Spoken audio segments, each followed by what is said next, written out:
The great poet Marvin Gaye once said, let's get it on. It's no BS on the game. Billy Schmid is in the catbird seat. My main man, Armen Sarian, on assignment the next 2 days. Andy Ludwig on the other side of the glass, going to be spinning the hot stacks of wax from way in the back like this man used to on just about any different dial possible. Whatever the market was, whatever the genre of radio was, outside of one that his former program director told him, Tim, I'm sorry, you can't do this format. Just let me know you can't do this format. Right. He is a chameleon, but he is the franchise player. He's one of the greatest of all time, and he is Tim Allen hanging out with us here for the next couple of days on No BS. What's going on, Timmy? Thanks for hanging out. Is it always this early this time of the morning? Timmy, as my young son Carson has this book for I Am the Grinch. He says, I do like one thing, but let me run through some things I don't like. I do not like mornings. They come way too early. Every single morning, I wake up at 4 something, and you're like, wait a second. Already? Yeah, for sure. But it's getting almost better because with a couple of good friends and a knock on the door, whoever knows what is in store for the next 3 hours before we go and carry the G at 9 o'clock. And when you're watching the video, you will see that I'm just a still shot, right? Looking smooth, though, yes, behind that, in front of that supreme Screaming Sicilian pizza. Thank you for the marketing, people do wonder. People do wonder, why aren't you on video? I'm not a big video guy. Well, you're also in our secret bunker pizza location, which is allowing us to get some incredible marketing money in a time where we desperately needed closing up to the back half of the year. So I appreciate that. If I wanted to go into TV, I would have went into TV. I'm radio. Are you kidding me? TV I'm star still Tim fighting Allen? the video thing. I don't feel comfortable doing video or TV. Well, TV Tim Allen on the old Roundtable show was always a hit. Led to one of my favorite clips on the old sound off line and a Mike Wicket where you said, "Wicket, you son of a." Yeah. Well, a bunch of them. Again, radio is evolving, and you have to evolve with it. Unfortunately. So, maybe sometime I'll get into there'll be a camera and you can, because Billy, you have more experience than me. Sure. Don't you find yourself wondering if you're like going to, dig into your ear or something or pick your nose or if, don't you wonder about that? Oh, Timmy, the thing is, I lost all the respect for myself years ago. So like if I pick my nose on camera, that'll be okay. But the bigger part of it is, and we and us at the game more on the back end of it, seeing some of the most successful shows be able to do it. I think some of the coolest parts of radio, one of the reasons why you and I had a successful podcast for a point in time was because of the little bit of inside the industry, the backside and the back channels of the conversation that you weren't always going to be privy to being able to see. Mouthing. And the bad mouthing is a part of it. Now, every once in a while, maybe, who knows, on this YouTube channel, we just leave the mics on. We'll leave the mics on for our entire commercial break, trash everybody that we work with. Maybe we do that. Who knows if we do? But the thing is, it allows you to feel like I'm on the inside, and everybody wants to feel like they're in on the joke. I do. I wonder. I do. I wonder. Like newscasts, news anchors. Where are they looking? What do they see? What does the CG Amen. look like? I do wonder about that stuff at times. Who's talking in that guy's ear? So Rodney Harrison isn't making any sense when he's on Sunday Night Football Night in America. What do they hear in the little earpiece? Mm-hmm. Which again, an earpiece, again, occasionally doing that TV show, we have to put in an earpiece because there's a guest from out of the area.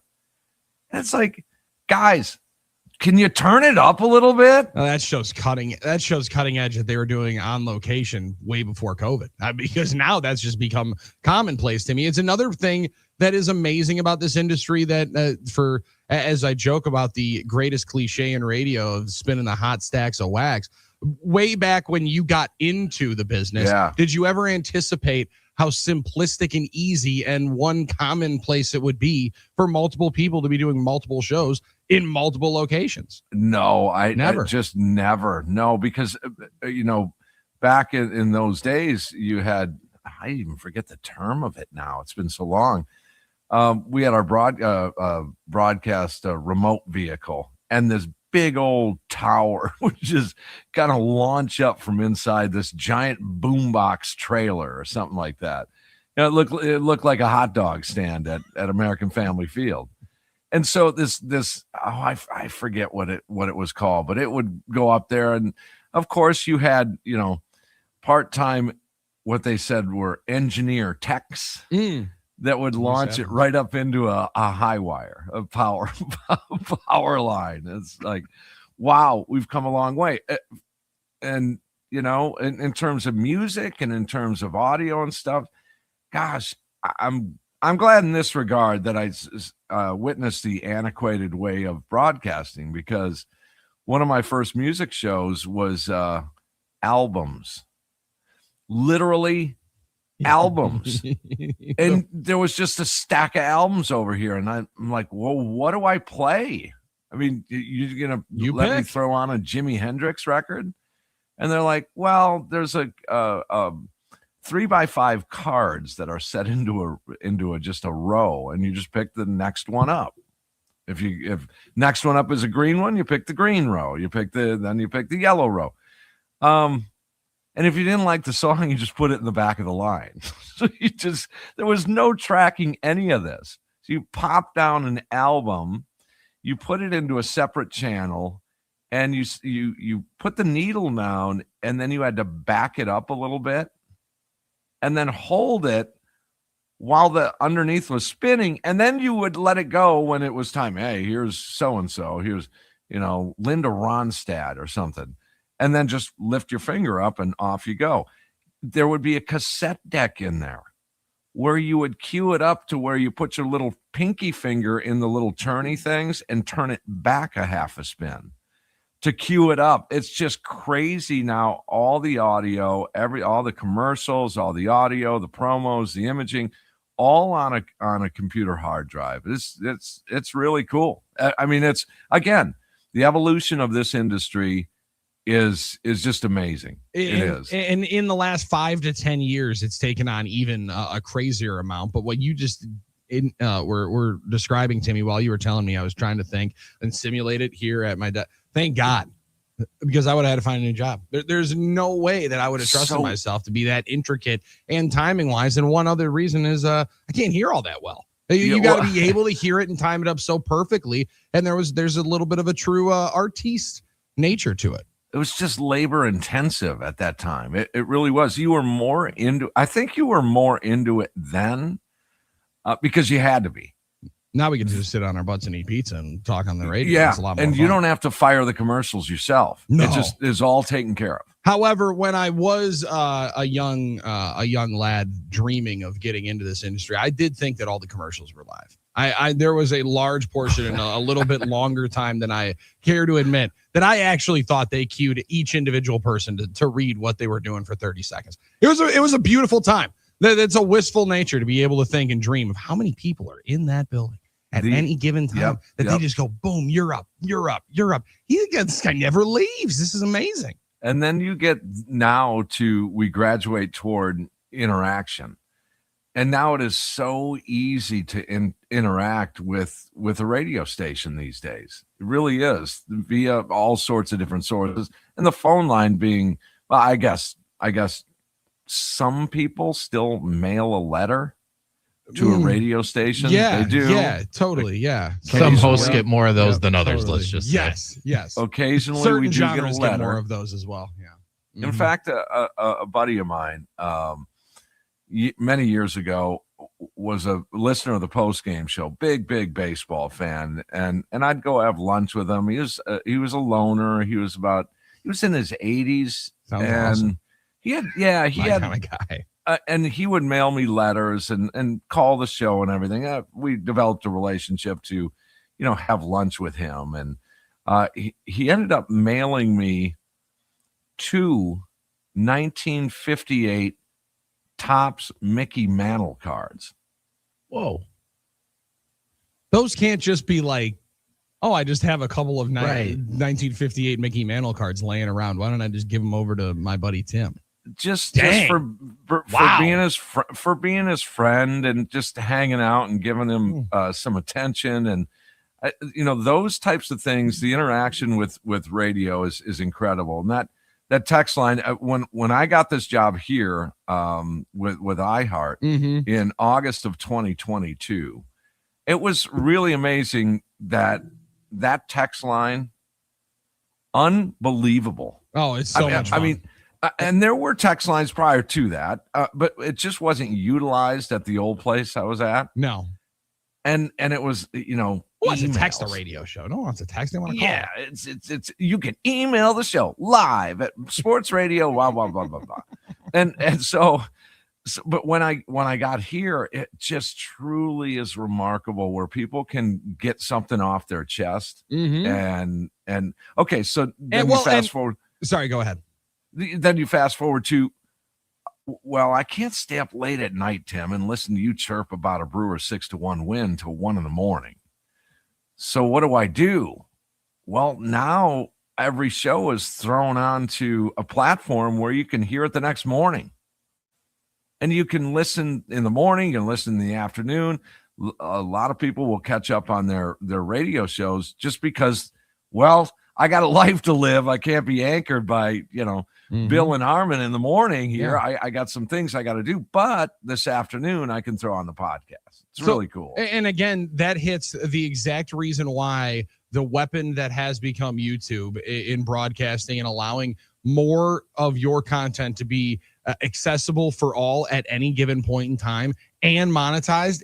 Timmy, it's a boom that needed. It was necessary, but it also has changed the equation and it has changed the conversation because you got to be on your stuff. You got to be good because there's so many different ways that people can jump on and be broadcasting and they can do and don't have to wait to be given a platform. You can find a platform. And I think it has raised the level of competition so greatly, which I really appreciate. And I think is incredibly fun. Yeah, I'm not an expert in the industry. I would do a lot of things different, but so would a lot of people. I don't have the combination that cracked the code of successful radio. I mean, I would definitely counter that with my man just finished his 20th year on the same radio show. Yeah, Tim, stop being so humble, man. No, but definitely hasn't figured this radio thing out over 35 years. Definitely hasn't. No, but super lucky that it came the Brewer stuff. Yeah. The Brewer stuff came easy. Now, Luddy, you and I did a couple of shows here in the last few weeks. That required some work. A little phone call the night before, and but in the end, it's worth it though because I know what we're doing coming into it. It's the show prep. But that Brewer stuff, the bottom line is, if I can be the audience, if one can be the audience, I think you have. If there's any code to crack, that's the one. Just we love the Brewers, right? We would just all love the Brewers, so. Why would I get on the air and say, well, the Brewers suck. They ain't going anywhere. Why on earth would I do that? Number one, I don't believe that. And number two, I'm broadcasting to a lot of fans that love the team like me. It makes no sense. So if there was a code to crack, just be your audience. A lot of people will try this podcast thing now. I'm going to start a podcast. Everybody's going to listen to my podcast. Really? And then after about 5 episodes, they figure out that 6 people have listened to it. Now what? Well, I go and get my 7th person to listen to it. Okay. You need some dedication. Okay, you need some heart, Timmy. This doesn't just happen overnight. You got to be able to grind at it and work at it. Fair enough. And, again, there's been a lot of changes at our institution here. But it still allows us to do some radio shows, after the first of the year. I mean, things may change. Always evolving is, when you look at your favorite radio programs, I mean, just think about that. I'm talking to the audience and you guys. Just think about your favorite radio programs that you've had in your lifetime. They go away. At some point, they go away, don't they? Always. They're always... I wish I could listen to Kevin Matthews. down in Chicago again. Oh, sure. I thought it was a great show. I mean, funny show, Jimmy Shorts and all these guys. And it went away. I wish I could listen to Jonathan Brandmeier, who was my impetus of getting into this business was Brandmeier, because he was so versatile. He could do talk, he could do bits, he could talk on the ramps, he could do it all. He could go political, he could go sports, he could go all over the road. It went away. You know, how many years is it that is fair to have your favorite radio show? You age out, you get regime changes, you get sold stations, you get changed formats, you money yourself out of a job. How many times have I said, I don't need a raise? Yeah. No, I'm good. Mm-hmm. I'm good, because I knew if I kept making more and more money, okay, now some bean counter upstairs is going to say, hey, man, what do we got going here? Can we flip this over to entry level? And then somebody walks through the local high school and says, you, young man, are the next dude on the post-game show. Have fun. So all things aren't forever. If just bringing this back to Brewer fans, I'm doing everything I can, and I know a lot of people are wondering, yeah, I see it on my social media stuff, what's going to happen with the post-game show? At this point, I'm doing everything I can to do year number 21. Everything I can. And you will. And you will. I mean, because there's too much of a demand for it to not do it. And it will be on 1,000%. No doubt about it. Welcome to Radio 101. Well, listen, that's the first radio class I ever took, so I appreciate it. That was that. Really? Yeah, 100%. And I'm far from a journalism major myself. Communication 101 was the best thing that I was able to get. Hanging out with Dr. Zukas at Carroll University, we had broadcast journalism. But yeah, that's the best radio course that I was ever taught. I feel like I just signed up at Gateway Tech. Best course I ever took was keyboarding, which taught me how to type. Yeah, we did that in computer class, Timmy. They would put the little gel pad over the keyboard. Luddy, nobody actually ever did that, right? We all cheated on those tests, right? I was a terrible typer until I got to do it my way. Typing. Yeah, I love typing, writing. I love it. I still poke. I'm a poker too. Well, you can talk now. You can just talk. I'm a poker and a prodder. You don't even have to type it. I'm about the oldest 31-year-old you're going to find on these internet waves. That's Tim Allen. He's here for you. And you just because you wake up with Tim Allen does not mean you have to sleep with him. We are hanging out with him and waking up with him.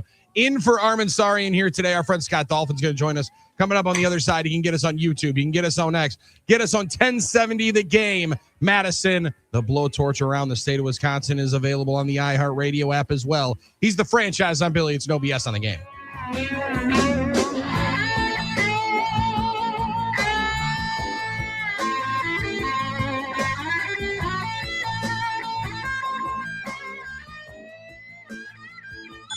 Miss an hour of No BS? Honestly, Billy, I don't think you'd miss it. You can find all of the shows in podcast form. Just search No BS on the iHeartRadio app. Don't want to miss a thing.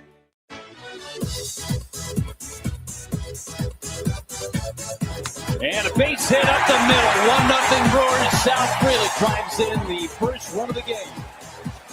Yelich into shallow right. That's a base hit. Freelick is going to come around and score. Through the hole, a base hit. Perkins sent around third. He'll score. It's for Joey Ortiz. Is Freelick to right. Back Simon looking up. It's off the top of the wall to bounce. Ortiz around third. He'll score. Collins down the left field line. A fair ball and into the corner. Freelick scores. Contreras of BB in the left. Here comes Collins. Throw from Pham is late. They keep pecking away. Trying to get some start against Carmen Majinski in this sixth inning with a 1-run lead. And that's a fair ball down to the right field corner. 2 runs will score. Towards the middle and through a base hit. Perkins scores. Line drive, base hit. Ortiz is in. Freelick's in. Contreras to third. The Brewers have hung a dozen on Pittsburgh. Tobias Myers kicks and deals. struck him out. 12 in a row for the Brewers, and it's burger time in Milwaukee.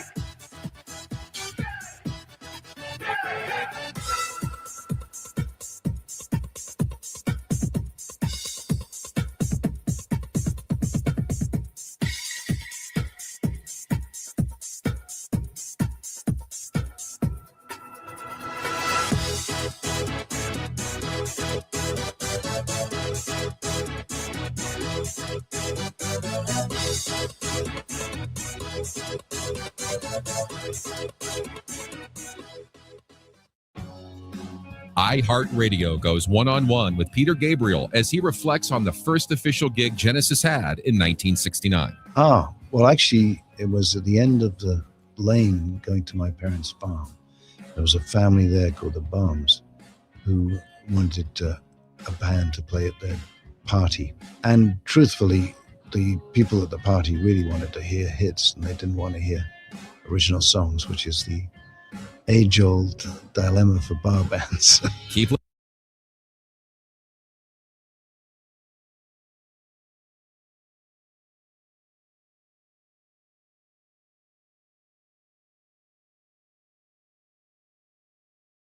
Sports fans, it's Andy West, and I'm here to take you on a journey back to this week in sports history. We'll start off in 1914. Babe Ruth makes his MLB debut, pitching a 4-3 Boston Red Sox win over the Cleveland Naps at Fenway Park.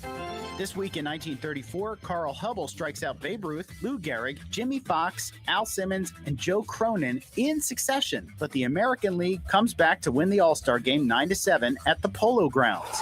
Staying in baseball, this week in 1955, St. Louis's Stan Musial hit Frank Sullivan's first pitch of the 12th inning for a home run to give the National League All-Star team a 6-5 victory over the American League at Milwaukee's County Stadium. The American League had led 5-0 after 6 innings.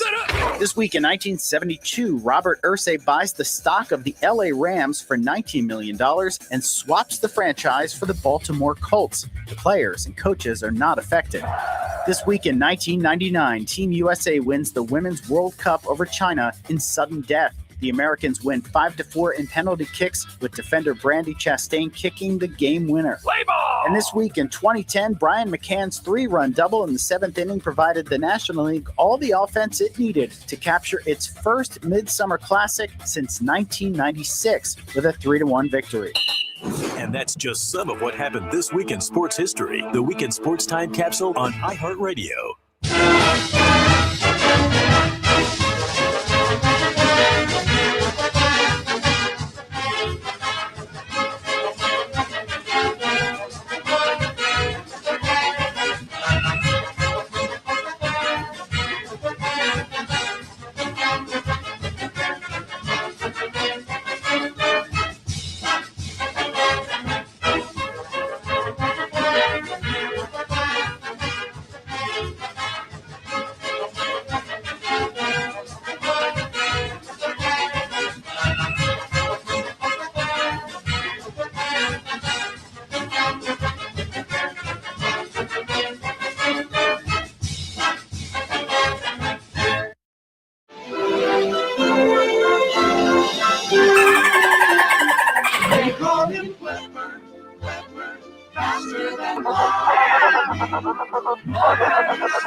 No BS on the game. Billy Schmidt, Sands, Sarian today on No BS. Armen will be back on Thursday. In is the franchise player, Tim Allen. And flipping into the studio is our friend Scott Dolphin, FM 1061. A radio veteran. A radio veteran. Now, you just missed our Radio 101 course that we had during the first segment, Dolph. It was Really? It was fun. It was a good walk down and stroll through memory lane as to how this used to be done, and most importantly, how the intricate nature of moving dials and timing the things evolution. up. And there's definitely no chance that I think I would have had the attention to detail to be able to do this thing. It was certainly a lot more involved back in the day. I don't know about you, Tim. I don't remember exactly when you started, but for me, I used to brag about the fact that, I got into radio in this year. Now it's like people ask and say, I just say I've been in a long time. A long time, right? No, 88 for me. 88, 85 for me. So I've been okay. So then, while. that being said, I've been a big fan of yours. You know that. I've been a competitor of yours over the years too. What I mean, for me, it was Jonathan Brandmeier. He's the one guy in Chicago. He's a versatile, just a very successful, versatile guy. That and Kevin Matthews. Who was there one guy? Because most radio guys have said, well, that's the guy I listened to, and I wanted to be like him, or at least that got me into the industry. So same radio station that you're referring to just a little bit before. As a kid growing up in Iowa, I was glued every night to WLS in Chicago. Yep. Those guys were legends. I mean, so it was, the Larry Lujaks and Tommy Edwards and Brandmeier was there. Fred Winston, Don Geronimo. I mean, those guys were gods in radio back in the day, and they had the voices to match Don Geronimo. Don Geronimo. Oh, that doesn't sound like a porn name. Yeah, I know, right? I know. You mentioned Brandmeier, Wisconsin guy, right? Yeah, he is. Yeah, Fond du Lac, I think. Yep, worked at WOKY 920 way back before any. Hey, speaking of WOKY, Billy, you want to plug tonight? We will be on the call of Catholic Memorial basketball coming up tonight. Myself and Andrew Ludwig. 5:30 tip. We got the girls' game at 5:30. Then Hunter slides in and does the boys' game at 7. You better believe it. 5:30 tip off, baby. Oh, that's when the pregame show starts too, right? Yeah, 5:30. Yeah. Sweet. Hell yeah. Gonna be fun. Gonna be a lot of fun. And that was AM too, where we would listen to music on AM. I mean, I know it's wow. You listen to music on AM? Yeah, because everyone did. That's just what you did back then. Yeah. And then I remember some kid in the neighborhood had a little radio, and he's like, listen to this underground stuff. I go, what? Underground stuff? FM? He's like, yeah, it was that. It's true. It's true. Oh, my. I am an antique. FM in those days was beautiful music. Muzak. It was just, elevator music that they played on FM. But once your buddy showed you the stuff on the black market, the stuff that you were listening to on the dark music that you were listening to on FM, once it became popular, he went back to AM, right? Because then it was no longer cool to be listening because everybody else was trendy on it. The great thing about AM was, like I said, I grew up in Iowa and I got Chicago clear as a bell. For sure. At night. That was the great thing about AM. It skips it. You can listen to it all over the continent. I got Salt Lake City and Flagstaff, and I'm like, what mountain am I on? Right. You'll love this. When I was in California doing radio and homesick for Iowa Hawkeye broadcast, I would drive up Fremont's Peak in California and sit in a parking lot to listen to WHO in Des Moines. I would listen to Iowa basketball and football games in California. That's the only. Yeah, that is tremendous. I mean, it was either that or pay like $7 or $8 for the ESPN telecast, which I wasn't made of money in those days. No, I think what you were getting on the Fremont Hill was probably a lot better than what you were going to be getting. What else happened on that Fremont Hill? Dolph, I like that idea a lot better. Now, we were queuing up a couple of different things to be talking about, and obviously the frustration and disappointment for Packers fans on the Micah Parsons news, and we'll talk a lot about that throughout the day. But Dolph, we were wondering the important things because Timmy mentioned this yesterday while we were getting ready for the show, that he is just starting and getting ready for his Christmas wrapping of presents. He's gotten the presents bought, everything laid out, dialed in for that. Love wrapping. That feels to me, as we sit here on December 16th, for a normal guy, about 7 days too early. Where does Scott Dolphin fall in on this equation? Because back to the age thing again, Billy. I mean, and Tim and I are of a certain age, I guess, that you start planning. You actually have some responsibility in your life when it comes to Christmas. Yes. I also have a wife that starts giving me heat. That's okay. Dude, all these presents under the tree, not one is for me. So so I have to start getting on it. Well, and the worst part is because I've found that sounds very, very similar to what I have the situation going, because there's a big old corner of the area that has all been wrapped, and shockingly all of those I believe are for the boys. But then there's just this little spot where there's a couple of things that are definitely unwrapped, 1000% for her, that got dropped off by Amazon. Sure. That she then opened to say, oh, what is that? What do we get from Amazon? Oh, whoops. Okay, sweet. I guess we'll just put it over there. Hey. So maybe if I just wrap those on Christmas morning, it adds even more, allure to the moment. I'm glad you brought that up. That's an entirely different dance at our house. So my wife does a lot of the stuff through Amazon, and to avoid seeing each other's gifts, because sometimes you can tell what it is by the box. You got a good idea. And so my stuff is coming from FedEx, the post office, and UPS. Her stuff is coming from Amazon people Just so we know. Oh, I see it on the Ring doorbell. I say, oh, don't get that. Don't get that one. Oh, that's a good strategy. Well, yeah, it has to be done. That's a great strategy because mine is just the towel warmer's actually in the towel warmer box, just sitting there in the living room. Ooh, towel warmer. That might not be the best idea. That might not be the best idea. Oh, Timmy, Ooh, I like that idea. Hot idea. You don't just throw yours over the heater like me? Well, I thought about doing that, and then all of a sudden, mine kind of singed up one Wait day. a second. Is this a thing? You have to have. You get out of the shower. You need a warm towel. Why would you not want a warm towel? I want one now. You better believe it. Yeah, you put it right in this little compartment, this little white thing, a little box, kind of almost like a How much? dehumidifier. Like a microwave? $40 maybe. Microwave. Okay. Yeah, definitely like a microwave for your towel. Warm it up before you get up out of the shower. I thought my bathroom had everything. It does not have a towel warmer. It doesn't have a towel warmer. No, I need it doesn't that. have a towel warmer. It was that or an ice maker, and I'm like, wait a second, are we getting when did we become Circuit City for Christmas? But I liked it. I was interested. And sharper image, it almost feels like. You are one towel per shower guy, right? You better believe it. Yeah. Okay, good. I'll do one per shower. you. But I think the issue that we also have in the house is there's like two towels. They're both the same color. Which towel did you use? And also, I mean, I don't know. We've been married now for about 3 years. I don't know if it matters if we do use the same towel. But now one will be in the towel warmer. I'm going to, you know what? For the good of the program, I can use the cold towel. I had you pegged as a two Never heard towel of it. guy, by the way. One for the hair, one for the body.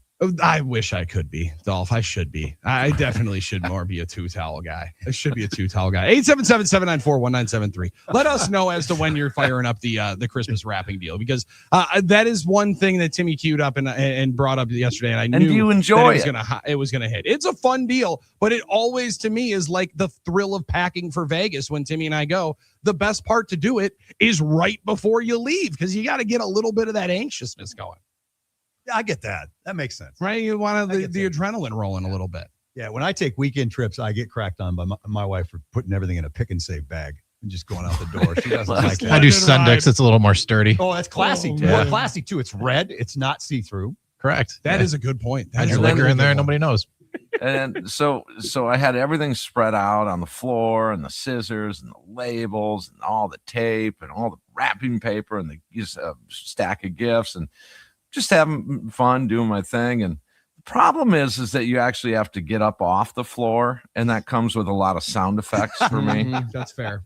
It's like, oh God, Tim, I'm impressed that you actually still wrap gifts. I do. And you don't go the easy route with the gift boxes or the gift bags. I love it. And I'm not the best. How do you get the corners right? I just mush them all together and just tape it all. I go through a lot of wrapping paper. It's got to be padded on the end because the worst thing that you can do is to come up short, because then you're screwed. So then you're rewrapping it. It is, and at that point, I've done it a couple of times where you know what's more thrilling than unwrapping a gift once? Doing it twice. So I'll just do that second wrapping paper over the botched wrapping paper. Now so this then all is of a sudden gonna they rip it open and be like, wait a second, what did we get? Another box. It's like Peter Griffin. What's in the box? It could be a box. This will set you ablaze, Billy. I've done it for 30 years. I will wrap and label gifts that will say to Tim from Santa. What did I get? Serious. I do it every single year, and the family will just shake their head and just, what do you do? It's That stuff is I so normally fun. would buy, like Yeah. a bundle of socks for my next trip somewhere. Oh, new socks So you'll just get like the boring, tedious thing and gift it from Santa to you. to me. Okay, Right. I thought this was your excuse to buy the thing that you've been thinking of getting all year long. No, Like you wanted to no, get that that's new pair of hilarious. headphones. Oh, Santa got them for me. Whatever. I was That at a good Under boy this Armour year. What did and- you expect? I saw a shirt that, okay, I'm going to grab this one for my next trip. I'll wrap it up. To Tim from Santa. I love that. I like that a lot. And that, you know what that is, Dolph? That's somebody that was not on the nice list all the time. There's some competition on Christmas morning too. That you know. That's who right. Who has the most presents? How many? Yes. Yeah. So you just that's a great way to cook the books right there, Tim. Billy, Give yourself you're a new stretch. to it. You're new to it. So, I mean, you're going to have to be fair with the kids. Oh, yeah. Exact same amount. How many? Well, I think Timmy, this is the thrill of Christmas morning. when they open it, I get to find out. That's one of my favorite parts of Christmas morning is they're opening the gift and I'm pseudo doing it. What is it I believe it was like four or five for each. However, the tough thing is, Timmy, when you got the now two boys, one so close to the other. Carson was the first grandchild on both sides. So my man got anything and everything possible. What else do you buy him? Then the idea is, what else do you buy the second one? Because he's got every toy known to mankind in this whole living room, but you got to be able to find a couple of things that are specifically for him. So that's 4 or 5 seems a little low. That seems a little low. You got to stack it up. It's Christmas morning. It's kids. It's like presents and presents. It should be about 10. That is what's from mom and dad. But listen, the big guy's coming down on December 24th. So we don't know what Santa has picked up off that list and what they've made at the toy shop. We don't know exactly what they're making in the workshop that's going to be brought down down the chimney. But the bigger one is Grandma and Grandpa are going to compensate for these. So you're going to have 3 Christmases. Oh, for sure. 4 Christmas, like the Vince Vaughn movie, 4 Christmases. It really is. Yes, I am the Vince Vaughn movie. And the best thing is I sit back and I'll get mocked to say, did you know that one was being open? Is it nearly as fun if I do? No, it's more fun for all of us if we're all surprised on Christmas morning what's being opened out of that box. Timmy, now Dolph does this where he has all of these beautiful headlines prepared and we run through and barely ever touch any of them. Burn this time. I just clip and paste. But I enjoy our conversations, fellas. So, so you mentioned Micah Parsons. That news was expected. Oh, my goodness. And what a day of injuries in the NFL. It was an incredible day. We talked about it yesterday. I don't remember a day like this when you lose legendary. I mean, Mahomes, too. The good news there is apparently there wasn't any other structural damage except the ACL. A lot of times they tear all 3, the MCL, the MCL, PCL, LCL's in there. No, that's cholesterol, I think. Oh, no, that's LDL. Never mind.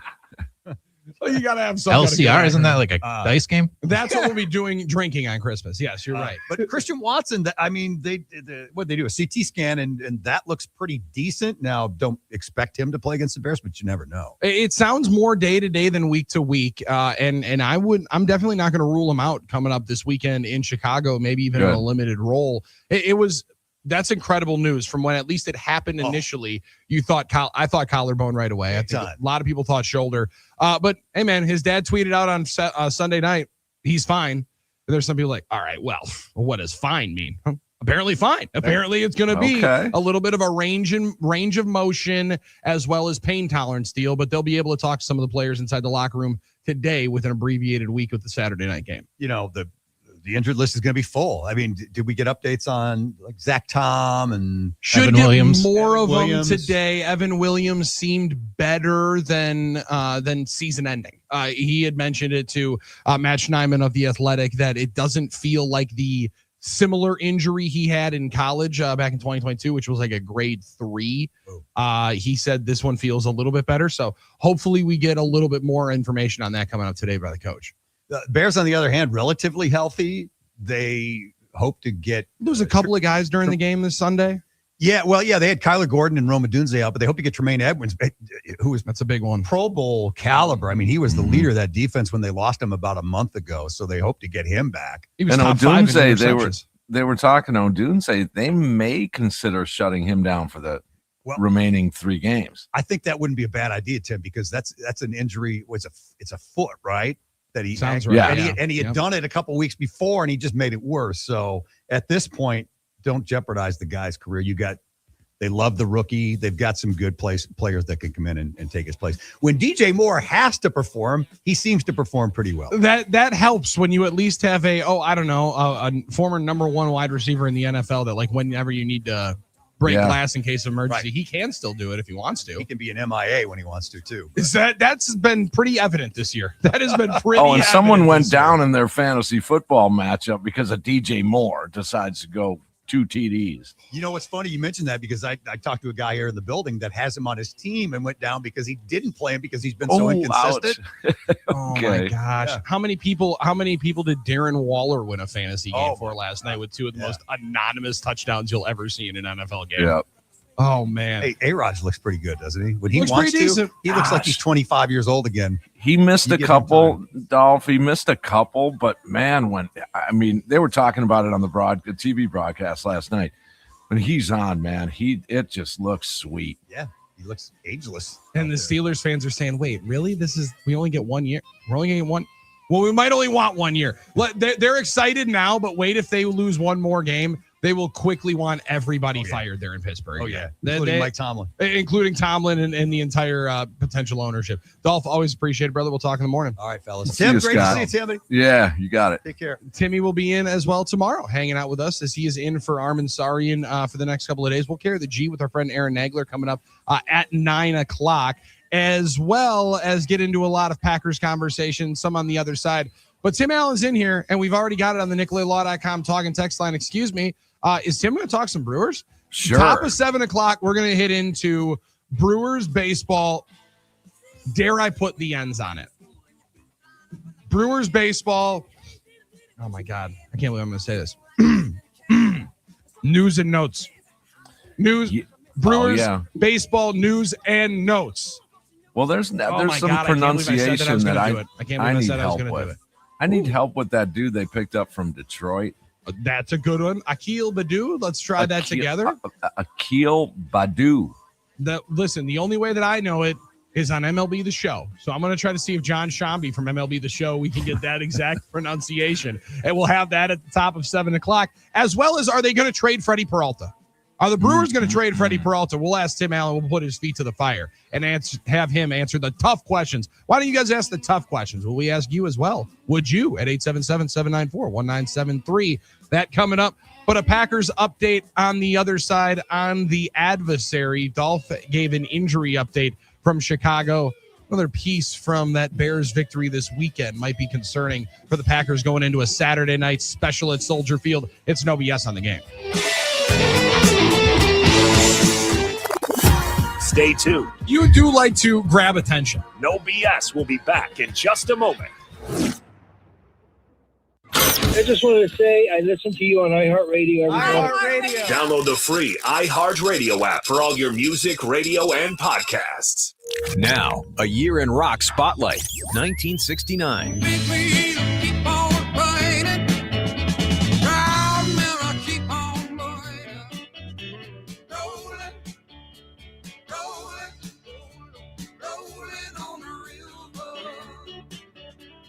In January of 69, Creedence Clearwater Revival has a #2 hit with Proud Mary. The Beatles perform live for the last time on the rooftop of Apple Records in London. And after touring as the New Yardbirds in September of 68, Jimmy Page renames the band Led Zeppelin and releases their debut, which goes top 10 in both the U.S. and U.K. Oh, good times, bad times, you know I've had my share. When my woman left home for a blind man, but I still don't seem to care. In February of 69, Detroit rockers MC5 released their debut album Kick Out the Jams on Elektra Records. Tommy James and the Shondells have a #1 hit with the psychedelic-influenced Crimson and Clover. And San Francisco Sly and the Family Stone go to #1 with the single Everyday People.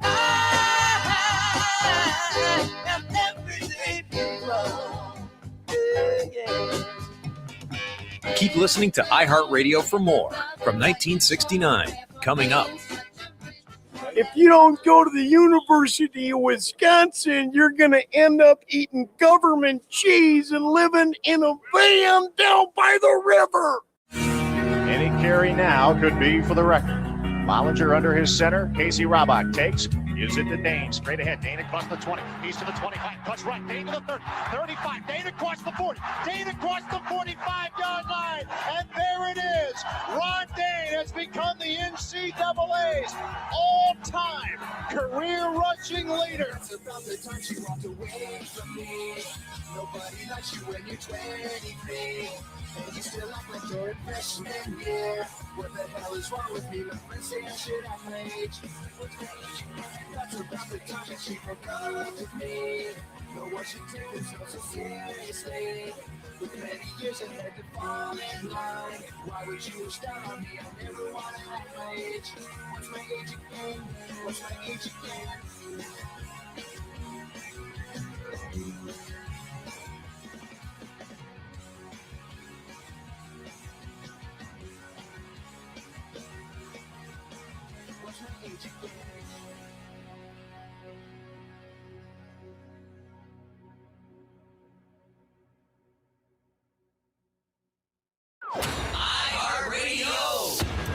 Here are the top Michael Jackson songs you've thumbed up. Number 3, The Way You Make Me Feel.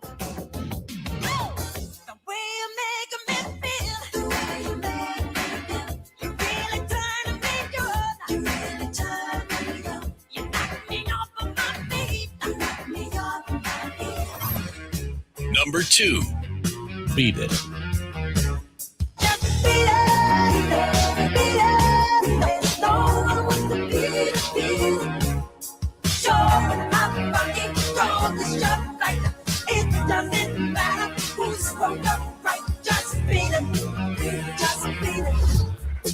Number 1, Billie Jean.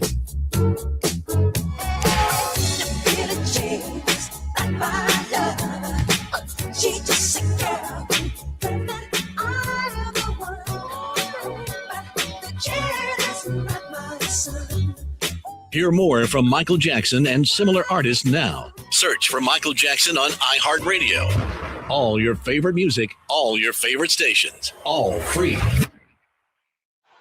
Well, this is it, Rock, the season.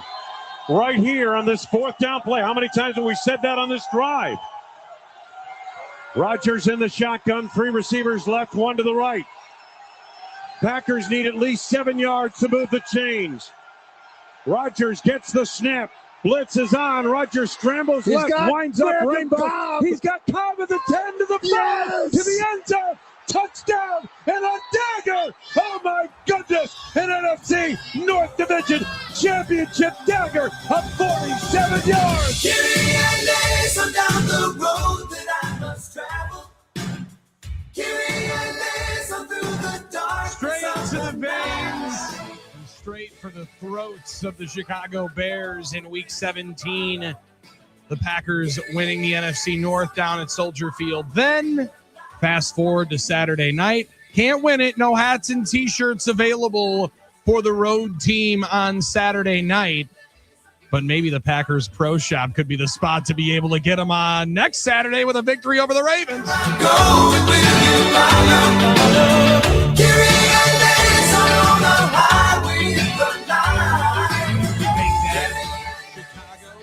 A lot of Green Bay sucks chants emanating from the north side, Schaumburg and shout out Addison Naperville and Naperville all fired up.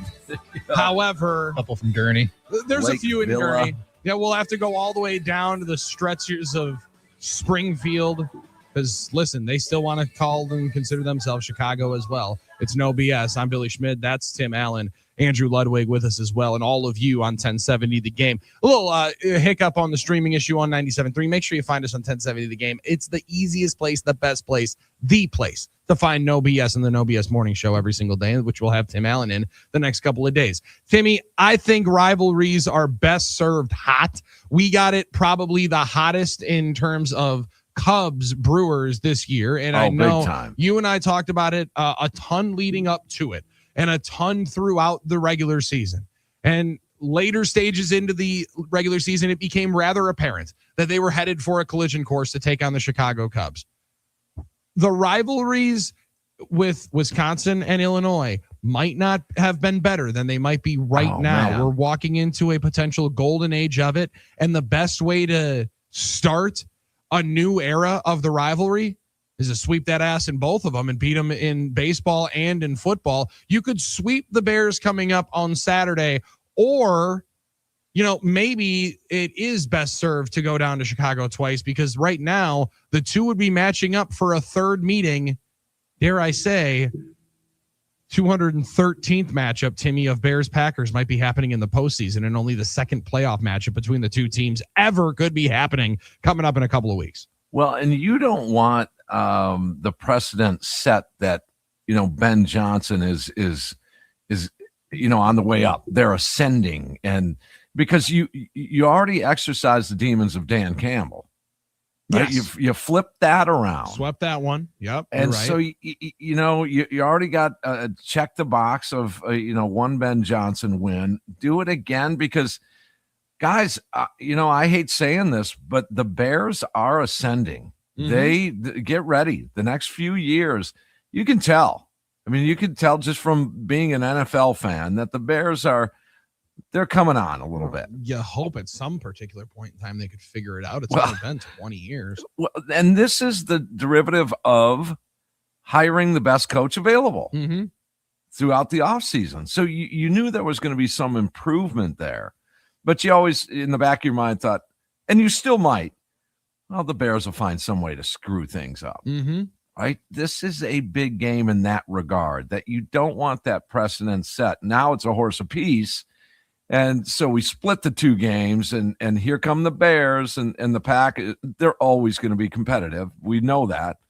But here come the Bears, and now that Chicago or the Illinois-Wisconsin thing heats up even more. And this is a bigger game for not just this season, but I think for the future too. Well, and Timmy, it's a bigger game for the future, no doubt about it. And it's a bigger game for the Bears in that regard, I believe, which is a strange way to say, even though a couple of weeks ago, I thought at least their fans that were going after our Billy Armen online quite a bit were hammering in the fact that all the pressure is on the Packers. I think with the news yesterday, and you can tell me if you think otherwise, the Packers walk in there, everybody's going to be injured at this particular point in time.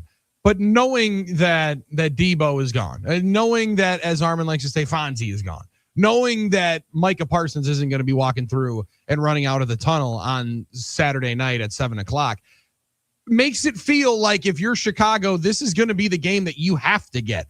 Yeah. Obviously, the Packers, they want to win the division. That's been the conversation all year long. It has been what they stressed and what they discussed all offseason, was being able to win the division once again for the first time since 2021 after being 1-5 in said NFC North a year ago. It was to take back with vengeance that division. You can't do that if you lose it. You can't do that if you lose on Saturday night. It's going to be extremely difficult to make up that loss and make up that game if you do, because you're already a half game behind with the lack of a victory in Dallas. So you're going to have to be able to win there if that is the only consequence or the only thing that you'll be satisfied with is winning the NFC North. But damn, if you're Chicago and you lose back-to-back games in 3 weeks to Green Bay, and they lose Micah Parsons in the middle of it, that's going to be a tough one. And I agree, they'll be ascending and they'll be very, very happy, and it'll be, we were ahead of schedule. But that is a way of getting shot right back down a couple of pegs, is if you get beat without the badass on the other side in number 1 uniform for the Green Bay Packers. How many times have these two teams matched up in the playoffs? One singular time. Yeah, no, there was one in the 40s. Okay. Okay. Not one that time. many. And I think they're coming. It's much like Milwaukee and Chicago in baseball. I mean, wow, did that take years off my life, that one series? It's rare that they played each other. Now it's game on. I think for both of these matchups, Brewers-Cubs, Bears-Pack, I get used to some playoff action. Yes, it's happening. No doubt about it. And we did have a friend of ours on the NicolaLaw.com talking text line when we were talking about the video component saying, damn, does that mean a Tim Allen OnlyFans page isn't coming very soon? No. Under construction. My other favorite website. Under construction. Hey, me too. We're back after this. No BS on the game. 97.3 The Game. This is what's trending in Milwaukee now. The Packers begin life without Micah Parsons, as Parsons confirmed numerous reports of his own torn ACL. He simply sent the message on social media, quote, September, a reference to the start of next season. The Packers next play the Bears on Saturday night in Chicago. Week 14 in the NFL came to a close last night in Pittsburgh. The Steelers clobbering the Dolphins 28-15. College football news, Badgers linebacker Christian Allegro will enter the NCAA's transfer portal. Allegro, Wisconsin's third leading tackler last season. Also, Director of Player Personnel Ethan Russo will leave Madison for a similar post at Oklahoma State. Volleyball, the Final Four bound Badgers are leaving for Kansas City today for the national semifinal match against Kentucky. That match will start Thursday night at 8 o'clock. You can watch it on ESPN. I'm Doug Russell on the Game Radio Network. Want to watch No BS? We'll do anything it takes. They're live on YouTube, Facebook, and X right now. We have a place for it. Just search 97.3 The Game. iHeartRadio goes one-on-one with Bryan Adams to discuss why teamwork is really the key to making good music. What I have realized, and I realized this a long time ago, is that I'm not an island. You know, I think I'm a good captain of a team. You know, and so that I really have to put together the best team I can, and you know what it takes to get to the Rugby World Cup. Got to have the right guys, and it's the same for making music. You got to put together a sort of entourage of people, not only that you get on with creatively, but that you like, and then you'll make good music.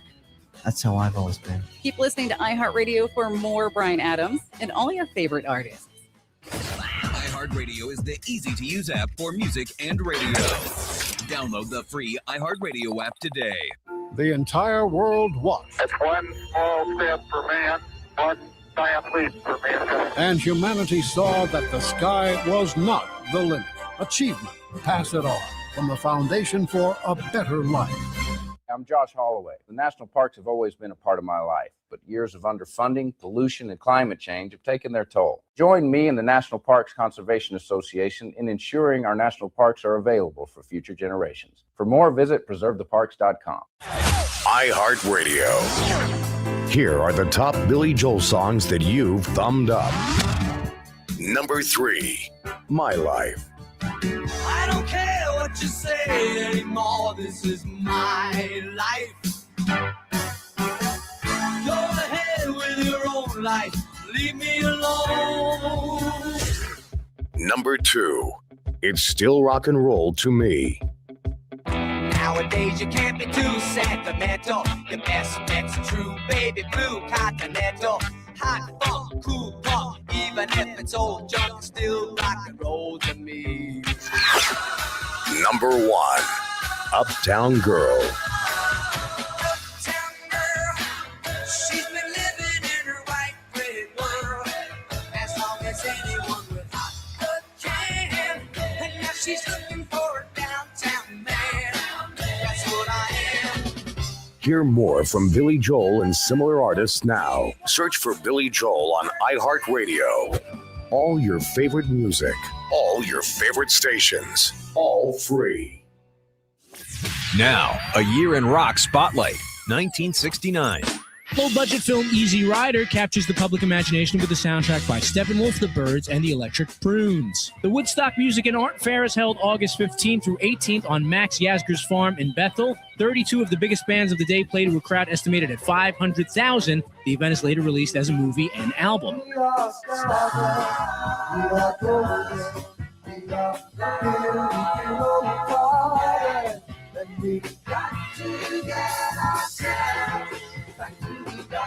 And with the boost from their appearance at Woodstock, San Francisco band Santana hits the top 10 with their debut album, Evil Ways.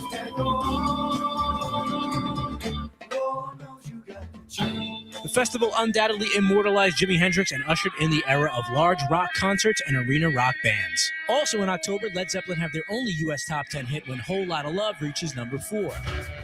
I'm gonna give you my love. I'm gonna give you my love. Oh, whole lot of love.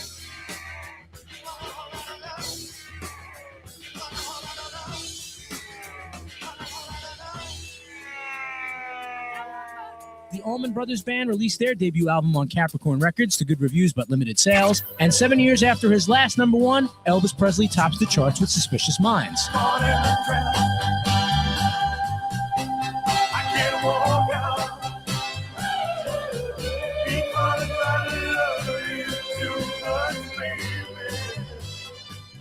Keep listening to iHeartRadio for more from 1969. Coming up. This is No BS with Billy and Armen on Wisconsin's home for the best sports talk and other stuff. The Game. And Durbin drills one into center field. That's got a chance. And Durbin sends it out. 2-run home run for Caleb Durbin. Brewers jump in front 4-2. And Collins in the air to left field. That ball's hit well. Isaac Collins, stay hot. A 3-run home run. The count. Suzuki on the ground. Got a chance here. Out at second. Throw to first in time and a double play. Ball game. Trevor McGill endures all of it.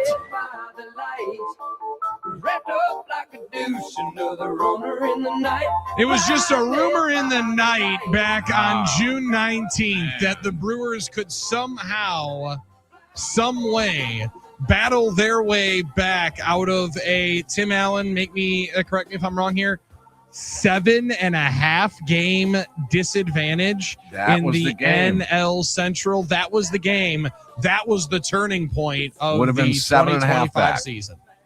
Would have been 7.5 back. Yep. They were 5.5 back after the game. Thank you. Yes. Yep. That would have been 7.5. And a lot of people go back to that late May game in Pittsburgh. A lot of people will say it turned around on the last day of May. I've always pointed to that game right there. Luddy, good work from FanDuel Sports Network. Ooh, that is it. I would go with the last day of May personally because that's my birthday. But Oh, okay. I like that. I like that synergy. This one was, Timmy, because this was right after the rain out, right? This is the day after what was the rain out that pushes the game to a 5-game series in 4 days later into August, where the Brewers clearly thought they should have been playing a doubleheader on June 19th. And instead they're playing one game. And this was a very, very, how do I say it? Animated Pat Angry Murphy. and animated and wanting to, express his profanity-laced anger. Perfectly well said. Yes, a very, very animated Pat Murphy with all F words galore in that Brewers dugout after Trevor McGill Like if closed Sophia that would thing have out. been close, they would have been like, Sophia, you got to walk away your mic. You got to just move Picking away. some stuff up. Get out of here, Sophia. I mean, that game, I was going absolutely crazy after that victory right there. I knew the importance of that win right there. And wow, just hearing that. And by the way, we need to talk about Isaac Collins. No longer a Milwaukee Brewer, but man, that game right there was it. And that again, guys, we knew, and even now moving forward, much like we talk about Green Bay and Chicago in the NFL. I mean, it's Milwaukee and Chicago and Major League Baseball. We haven't seen the last of the playoff matchups between these two organizations. No. We're going to see it again. It's going to be intense. And those, we go back to who was the old Phillies pitcher that ended up, was it Hamels that ended up with the Cubs? Yep. And said it's not a rivalry. Not a rivalry. Yeah. That's a big mistake. Now, again, it was early in the stages of, the Brewer Cub thing, but so I'll give them a little bit of a pass, but man, it is a rivalry. And this is just going to intensify this whole Illinois-Wisconsin thing. Yeah, it's cute that Cole Hamels thought that he could come in and be some kind of a genius on the subject, but he was very much wrong on there. It is clearly and had been at that point and was and is a hot rivalry in baseball. And it does get amplified with playoff matchups. And I'm with you, Timmy. I think that we're probably on the cusp of a couple of more over the next couple of years if both teams can sustain the level of player development that they right now have seemingly cracked the code of. And the player development is going to be the number one deal for the Milwaukee Brewers. It's never going to be able to draft. It's never going to be able to go out and spend. And even though you have to be acquiring and winning a lot of these trades during the offseason, the best way you're going to get better is by developing your players similar to one who you worked with after picking them up in the Rule 5 draft and developed into a fourth place finisher in rookie of the year balloting in a 28-year-old rookie in Isaac Collins. That's a player development win. And then the Brewers end up cashing in on it coming up this past weekend. Well, and is that an indictment on what they think of Isaac Collins' future? Now, again, to catch people up, the Brewers have traded Isaac Collins and Nick Mears to the Kansas City Royals for Angel Zerpa. Now, you look at Zerpa, and he's a sinker slider guy. He's a ground ball machine. The whiff rate isn't all the way there, but the strikeouts are. So figure that one out. He does get his fair amount of strikeouts, but without a whiff rate that constitutes that. But there is some thought maybe that he would be vying for a rotation spot instead of just a leverage reliever. I think I hate to say this because general managers know that you can never have enough starting pitching, but I think they're set with starting pitching outside of maybe a crusty veteran, potentially late in the offseason here or early in spring training. Yep. I'm not going to say a Jose Quintana, but maybe that style. Yep. That ilk. And that could be added. And then Zerpa would probably be for sure in that bullpen. Mears did a good job, but Collins is now gone. They flipped him. Now they did make a couple of other moves. Akil Baddoo, which is going to be some outfield depth. Greg Jones, outfield and infield depth. They're trying to find their next Blake Perkins. I forget which one. I'd have to go look. Maybe you can help me. One of those guys was signed to a major league deal. Baddoo was signed to a major league deal. Major league deal. Yep. And he hasn't produced at really a major league level since he was a 22-year-old rookie and what was a over 2 WAR player with like a 760 OPS. Since then, he has just been on a steady decline, nearly touched 700 OPS. And his minor league numbers look good. Really good. And Timmy, the defensive numbers are pretty staggering and impressive for Baddoo. And it also comes down to how many and how long are you able to just continue to hoard and find more and more outfielders before at some point you do have to offload and trade some who you feel good about and you like the development, you like what they might be able to do for a few years here. But you got to deal from a position of strength, and the way that they've built this farm system in the entire organization, Timmy, has been up the middle in the outfield, and it feels like that was what they had. That was going to be the position where they felt they were able to move off of if they had to grab something else and try to grab a little bit of lightning in a bottle with the Baddoo, who's maybe underwhelmed in another spot in there in Detroit. Yeah, and you know, why wouldn't they entertain the idea? You say a position of strength. Would it really shock the world if the Brewers traded Freddie Peralta? No, I don't think it would. No. A lot of people think they will trade him this offseason.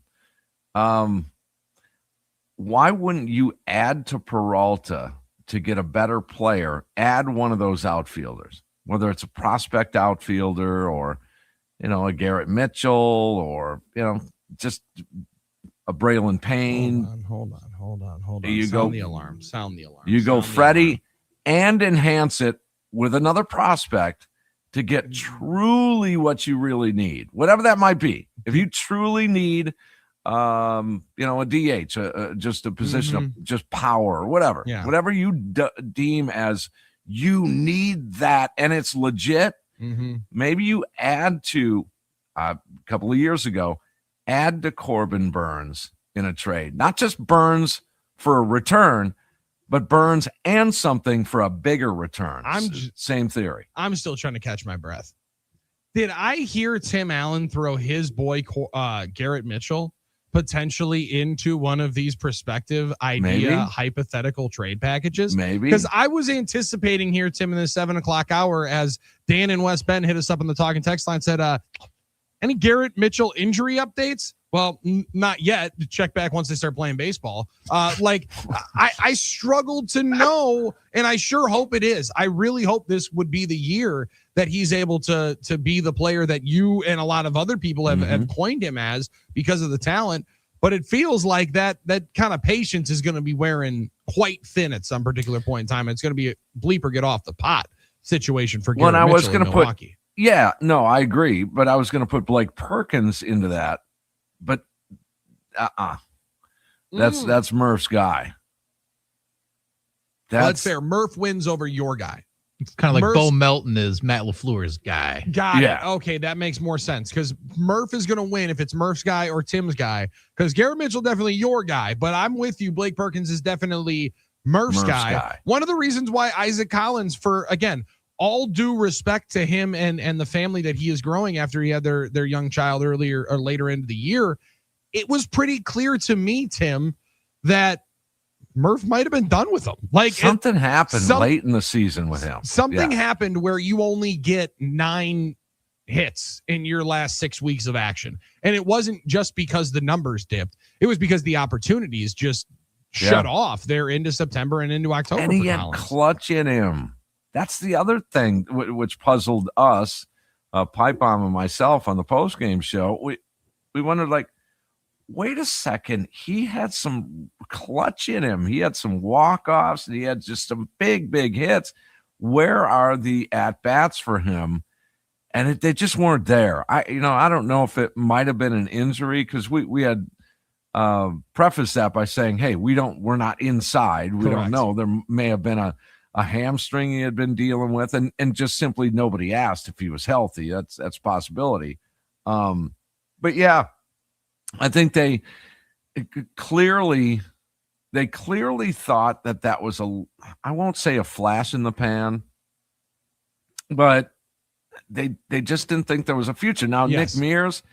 Nick Mears, these days in Major League Baseball, these relievers, they move all over the league, and you have to get the right combination that all kind of, couple together to have good years the same season. They're all going to have some good years. All these Nick Mears types, Drew Pomerantz types, they're all going to have a good year or two at some point in their careers. The trick is to scoop them all in and have that in the same year. So Nick Mears, I won't say a dime a dozen reliever, but sort of leaning that way. Yep, You're not out that much with Mears, although I do like Nick Mears, and I always have. But between the two, you get a higher ceiling potentially with Zerpa coming in. He's a left-handed pitcher. And if you have a type, and the Milwaukee Brewers have a type, Tim Allen explained what that type is. It gets hot and heavy in Matt Arnold's office, and the sweat starts potentially beating up a little bit. Once you start talking about a big, physical, imposing left-hander with a high ground ball rate, throws a sinker. Quinn Priester, 93 mile an hour sinker from the left-hand side. Yeah. Oh my goodness. Matt Arnold and the Brewers got a type. Chris Hook's got a type. And Zerpa is their type, Timmy, that they would want to be able to work with that sinker slider combination. Yep. And I anticipate you throw in rotation. I just see back end of the bullpen possibility. And the reason why people were, and for a lot of reasons, I think you see players and teams and fan bases, the Royals fans be like, whoa, thank goodness Zerpa's not going to be able to blow it for us in the playoffs. Well, y'all got to make the playoffs for it to matter. And if he's going to give up a big hit in a playoff game, that's going to happen. However, I think it's going to be one man's trash is another man's treasure. And it feels like they might have targeted this one as somebody that they like. They think they can get even better performance out of, as well as somebody that has an option for two guys that you just we're going to run out of options for on the big league club in Mears as well as Collins. Chris Hook, let Chris turn Chris Hook loose on this guy. Yeah, on Hook cook. It could be a starter, but when you think about, let's just say for the example, Freddie's not here. Well, then who do you have? Woody, Priester, Mizorowski. Okay, those are your front three, right? Mm-hmm. After that, you have a handful of guys. If you include Zerpa in there, Chad Patrick, Tobias Myers, Logan Henderson, Carlos Rodriguez, you have a handful there. What is missing is one of two things. One you already have, and that's Peralta. That's your ace. The other would be a veteran kind of guy that comes in, Quintana type. So take your pick. Is there strength in numbers? Yes. I have a feeling they're going to do it different than Burns this year. They're going to hold on to Peralta. And they're going to just reshuffle the deck somewhere around July. Okay. And thinking, where are we at? What kind of offers have we received? Because I love Peralta, Woody, Priester, Mizorowski as your front four. That's competitive. Oh, very much so. Oh, that's hyper competitive, especially if all of them are healthy for the entire year. That's right. Now, what I also hear though there, Timmy, and that's one thing that they will have to prove to me before I believe they will do again, which is threaten the possibility of upsetting the apple cart like the Hader deal did. Because what you just explained, I think that's too good of a rotation, and they have too good of a lineup that is basically going to come back in full intact with probably, hopefully, a little bit of progression for more of those players than you see 6 months of Bryce Terang that you saw for the final 4 months, especially the final 2 with that kind of pop. I think they're going to be right in the mix, and then you're going to have the conversation of, do we allow this cat who has meant so much to our organization, so much to our team, with so much attached to what you would potentially be able to bring back in terms of a trade package? Are we going to let him walk for absolutely nothing or just a first-round pick? Because that's probably what you'd be staring at. I think they're going to be too good if they do what you just laid out for them to not deal him at the deadline from a team that's then fine, right in the midst of the playoff hunt. Then fine. Your farm system is ranked way up there. Mm-hmm. Absolutely is. If there's I would assume this is going to be a 90-win team again. Mm-hmm. Well, then Freddie's going to be a part of that. And when he signs somewhere else, not if, when, yeah, at the end of the year, you get some sort of compensation on the other end. But guys, this whole team stays intact with Freddie right there. I think they're going to do it different than Burns, and not that they're going to say, "Hey, we learned from Joey Ortiz and DL Hall." That wouldn't be the impetus behind saving Freddie for another year. It's just a competitive nature. They're a high-end team, and they'll stay that way if they keep Freddie. So I want to stick on this on the other side because I got 2 questions for it. Because when you say that they're going to do things different than Corbin Burns, I want to know one, and I want to know it from the listeners as well at 877-794-1973, Timmy. Is it because Freddie's different than Corbin Burns? Now, this is a conversation that if Armen was in here, it'd be so juicy. I don't know that we'd be able to have, because Armen would already have just had a sportsgasm. the headset would have fallen off. And yes, I've been telling. That's what I've been saying. That's what I've been saying for how long? So, but is it because of the difference in player, person, and meaning to the clubhouse, as well as did they learn their lesson? And you fool remember me once, shame Corbin, on you. Fool me twice, shame on me. Fool me twice, not going to fool me again. Okay, George Bush. And Corbin was, thank God somebody got it. You remember through arbitration, he was not a happy dude. Not a happy camper. That's a little different. Freddie's Freddie. He's happy-go-lucky. Freddie's hanging out with Contreras post-game, pre-game. There's a camaraderie amongst him and some of the other pitchers. And buying restaurants. Thank you. Buying restaurants, buying up property. Like Pat said, you're going to have a lot of acreage. A lot of potentially on multiple islands, a lot of coast. You're going to have a lot of cash coming his way. But is he a little different? And is that the reason to hang on to number 5-1 for the Milwaukee Brewers? On the other side, your reaction to that, as well as those those questions being answered by our guy, Tim Allen, the host of the Baseball Postgame Show, where we've had our friend Bill in Iron River asked, fellas, Tim, how do I contact the powers to be, urging them to retain your baseball brewer programming? We will forward you a lot of different individuals that you can, because this man has got, listen, when you are as talented and as in demand as Tim Allen, come on. Listen, we see the transfer portal bidding war. Scott Satterfield's already saying they're not going to be able to keep their quarterback. You got to bid to be able to keep this guy. You got to be able to bid to be able to keep this Brewer postgame show. I'm not demanding that much money. Oh, no. Oh, come on. We're going to run this thing up in the portal. That's Tim Allen. I'm Billy Schmidt. It's No BS on the Game.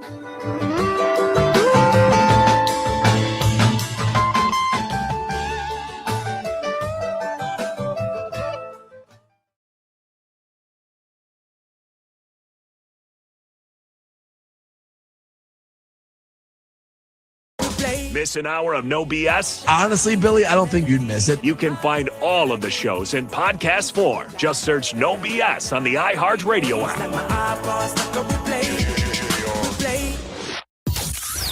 Now, a year in rock spotlight, 1967. Try to set the night out.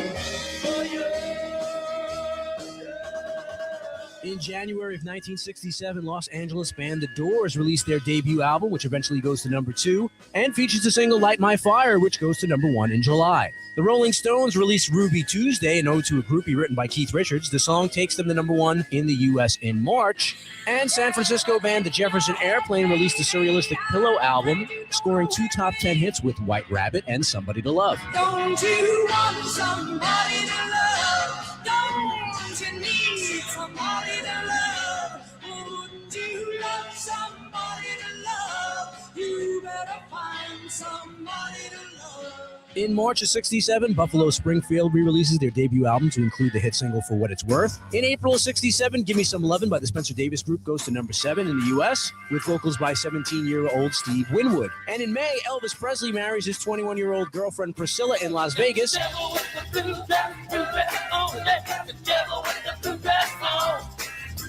In May, Mitch Ryder hits number 4 with Devil with a Blue Dress, Good Golly Miss Molly. And the Jimi Hendrix Experience released their debut in the UK. In July, they toured the U.S. as the opening act for the Monkees in support of the U.S. album release. Keep listening to iHeartRadio for more from 1967, coming up. iHeartRadio goes one-on-one with Rick Springfield to get some insight on his latest release, Rocket Science. It's a guitar-based record for sure, and I love big hooks, and not a country record at all. It's a rock and roll record. But it does have some, country elements. Keep listening to iHeartRadio for more from Rick Springfield and all your favorite artists. Now, a year in rock spotlight. 1971. The Doors released their 6th and final studio album, L.A. Woman, while Paul McCartney releases his 2nd solo album, Ram, which goes to number 1 UK and number 2 US. The album includes several jibes at John Lennon and the number 1 single, Uncle Albert Admiral Halsey.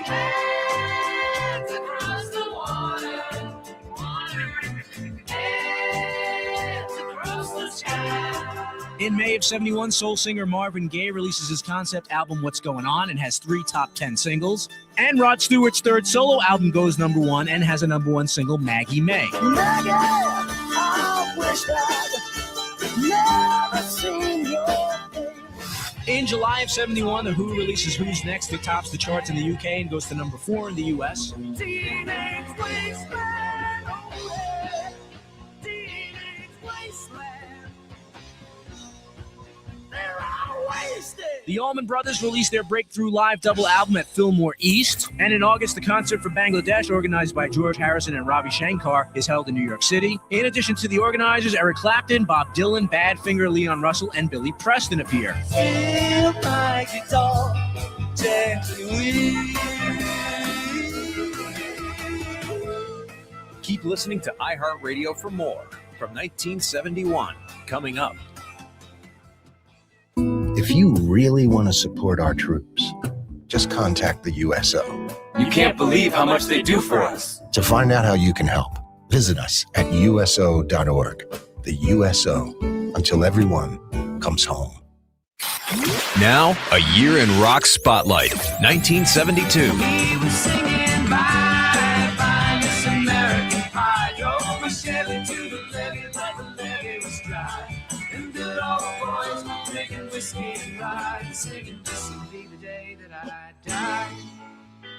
This will be the day that I die. 1972, Don McLean goes to number 1 with the single and album American Pie. Paul Simon's solo debut gives him a top 10 hit, Mother and Child Reunion. Fast forward to March, where Neil Young has a number 1 album and a number 1 single with Heart of Gold. And Deep Purple released their quintessential album Machine Head, which goes to number 1 in the UK, number 7 in the US, and features the classic hit Smoke on the Water. Smoke on the water, a fire in the sky. Smoke on the water. Also in March, the band America releases their debut album. It goes to number 1 and yields a number 1 single with Horse with No Name. See, I've been through the desert on a horse with no name. It felt good to be out of the rain. In the desert, you can remember your name, 'cause there ain't no one for to give you no pain. Keep listening to iHeartRadio for more from 1972, coming up.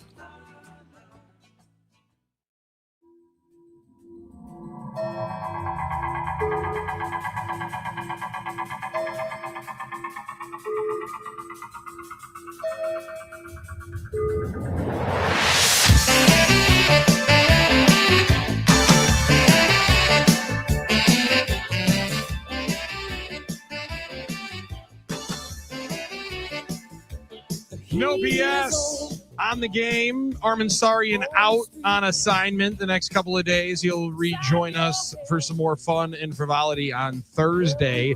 In the chair is our friend and the franchise player, Tim Allen of the Baseball Postgame Show. Heating up. And Timmy, I think you'll appreciate this. I introduced to the biggest Brewer fan in the family, the 2-year-old, turning up the heat. And he is a big fan of Brewers turning up the heat. You think the classics fade as time goes on, and these new generations of kids can't hang with the classics. He said the heat was on. He was turning up the heat with some Brewers baseball. Well, during the pennant race, my sister called me and said, hey, I was just listening to a station in Madison, and their morning show played this new Brewer song. And I'm like, oh, okay. New Brewers. I go, what did it say? What were they singing? Like, turning up the heat. And it was really good. And you should play that on the postgame show. Thank you, Tanya. Thanks, Tanya. I appreciate it. That's a new one. I'm gonna go and try to figure it out. That is true. It's in the WOKY files somewhere. No, I was just in there. That's a file that might not be working very well. But like there's a deal where you find some absolute gems and they never go away. Man, that's a timeless classic right there. Brewers turning up the heat. Might have to be a little bit remixed, a little refreshened, kind of like Green and Yellow. Kind of like Green and Yellow with Lil Wayne. He did a new edition. Maybe we do that every 4 or 5 years. We change it up. We fire up and spice up and change up, turning up the heat to maybe, enjoy the Italian Stallion Sal Frelick. Fire in there and celebrate American heroes soon to be Bryce Terang. Like, we can find different ways of being able to modernize it and keep it relative because it is way too good. Would you want the song Turning Up the Heat done as a rap version or a rock version or a country version? Ooh, country. I'd potentially go with a little twang. I could potentially do a little twang. Now, we're in Wisconsin. And that's what come on now. You tell me farmers aren't liking Luke Bryan? Well, I do like country music. You don't think us folks in the heartland of America don't want to listen to a little country music in this town? Now, granted, Timmy, the other part is, the rock music is a very, very difficult breed to find. Like, because it feels like if you are a musician, if you sing, you do country. If you don't sing, you're doing hip hop. There's just two lanes basically as to where it goes at this moment in time. And though rock very much could run its way right back in there, I kind of feel like it's a rock song. I kind of feel like it's more of a classic hits tune. I don't know that it would be very much redone with a hip hop flavor to it, but somebody's going to try now that you brought it up. I can't reach it. I was just reaching for my guitar, but I think a rock version would just rock it out.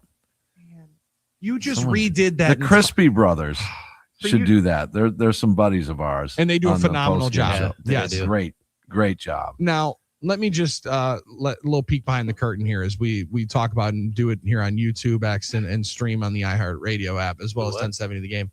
Excuse me. So you redid this entire office that you're in.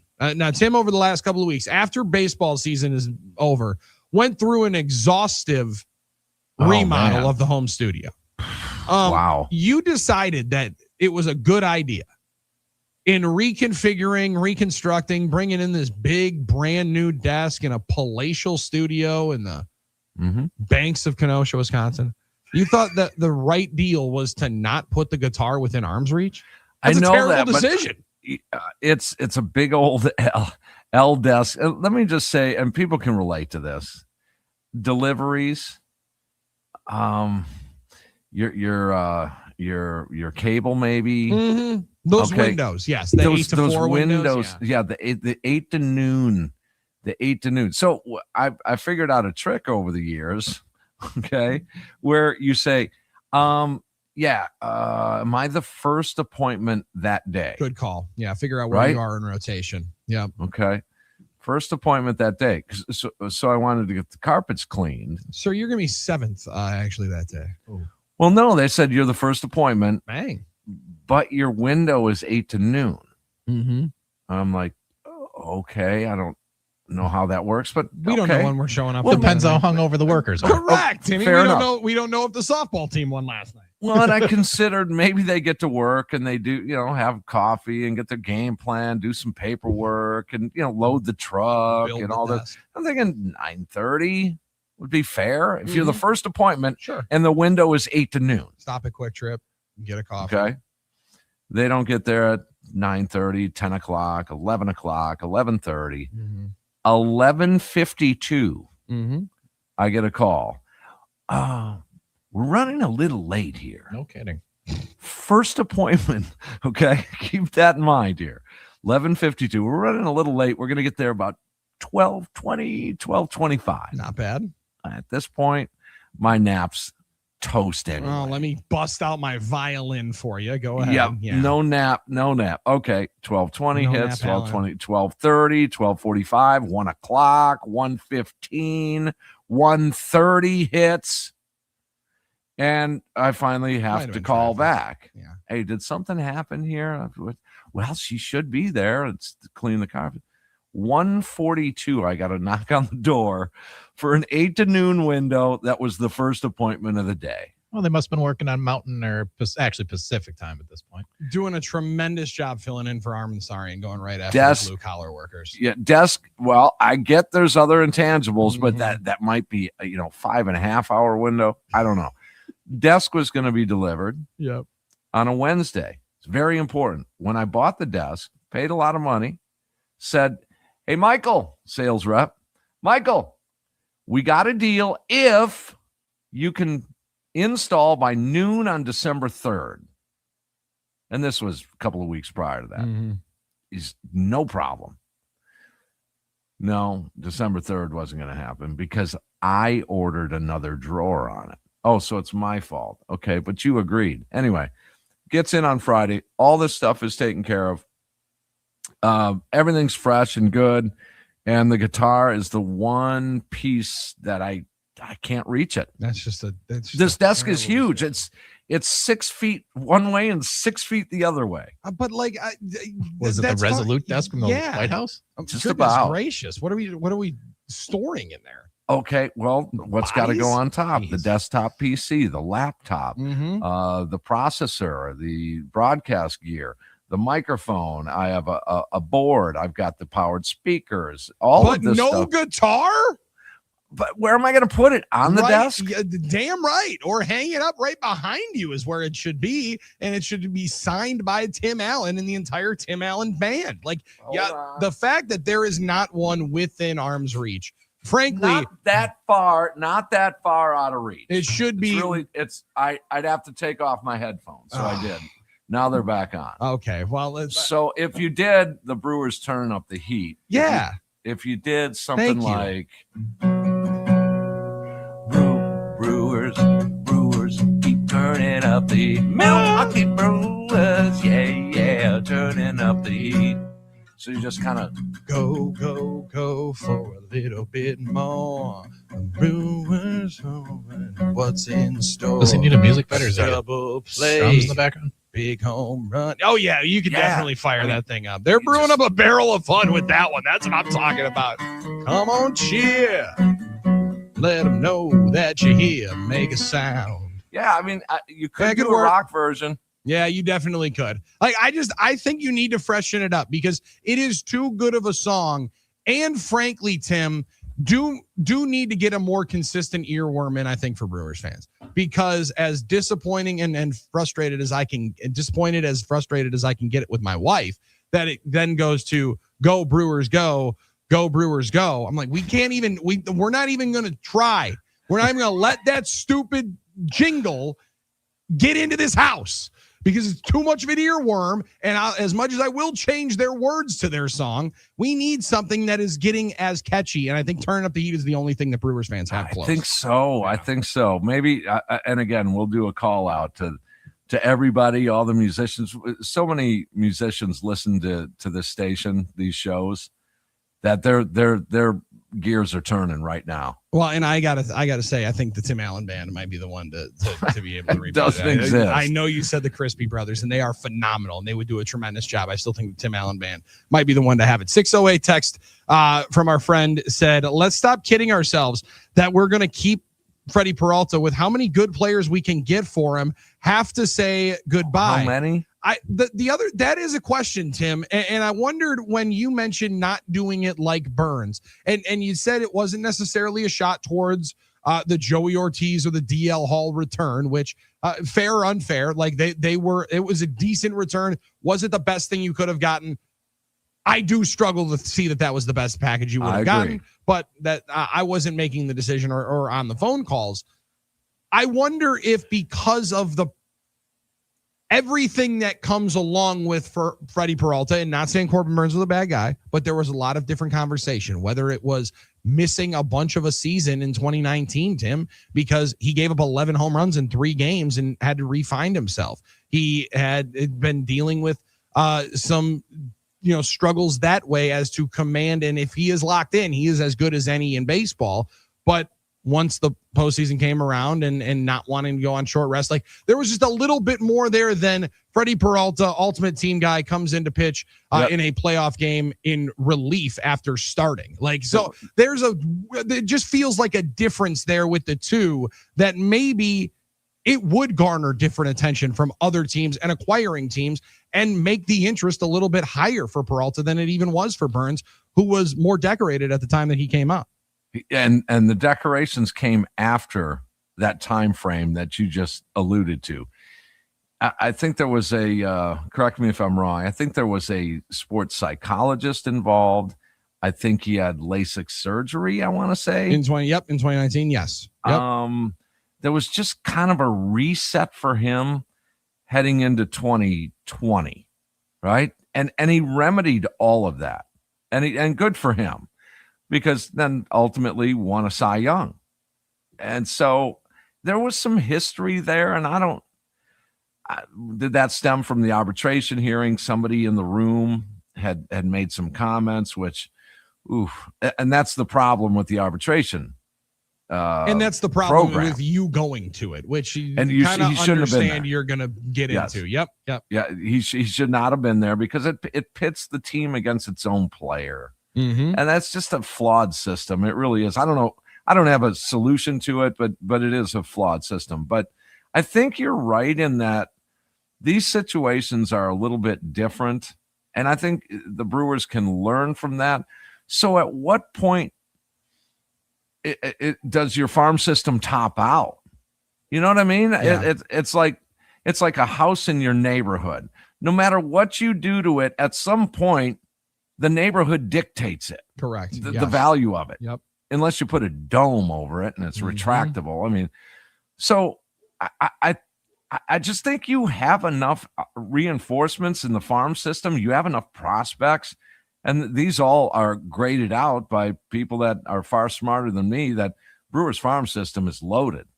Okay, so you want to add another DL Hall type? You want to add another Joey Ortiz that could or couldn't be something?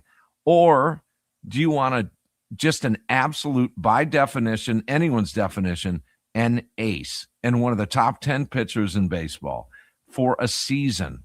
For a season that could put you over the top. This could be the year. It could. Especially if you subscribe to the theory of being able to climb a ladder, right? And the next rung of the ladder would be getting to the World Series. And somebody that's been there at each attempt and each bite of the apple has been Freddie Peralta. I think there's a lot of credence to what you're saying, Tim, because I struggle with worrying about the team that's going to play baseball in 2029. That's right. A lot of times I can't forecast down the line that far. I don't necessarily know as much as it is Matt Arnold's job, 1,000% as the general manager. For the field manager, I don't know that he's thinking much past 2026, right? Like he's going into 2026. Anybody know? Tim, you should know. Did we miss a contract extension? press conference for Pat Murphy? No. Did we miss a notification that the two-time manager of the year going into his final year, correct me if I'm wrong, because he signed a 3-year deal when he took over? Okay. Yep. Okay. And what's funny is we did miss an extension for Stephen Vogt. We did. Down in Cleveland. Again, that's why I'm asking. Like, I don't know. Right. And if we did, please let us know, because it should be celebrated, and we would like to be able to help out and let everybody know about it. But where you might not be wanting to think much further than 2026. The business of baseball isn't thinking much further than 2026.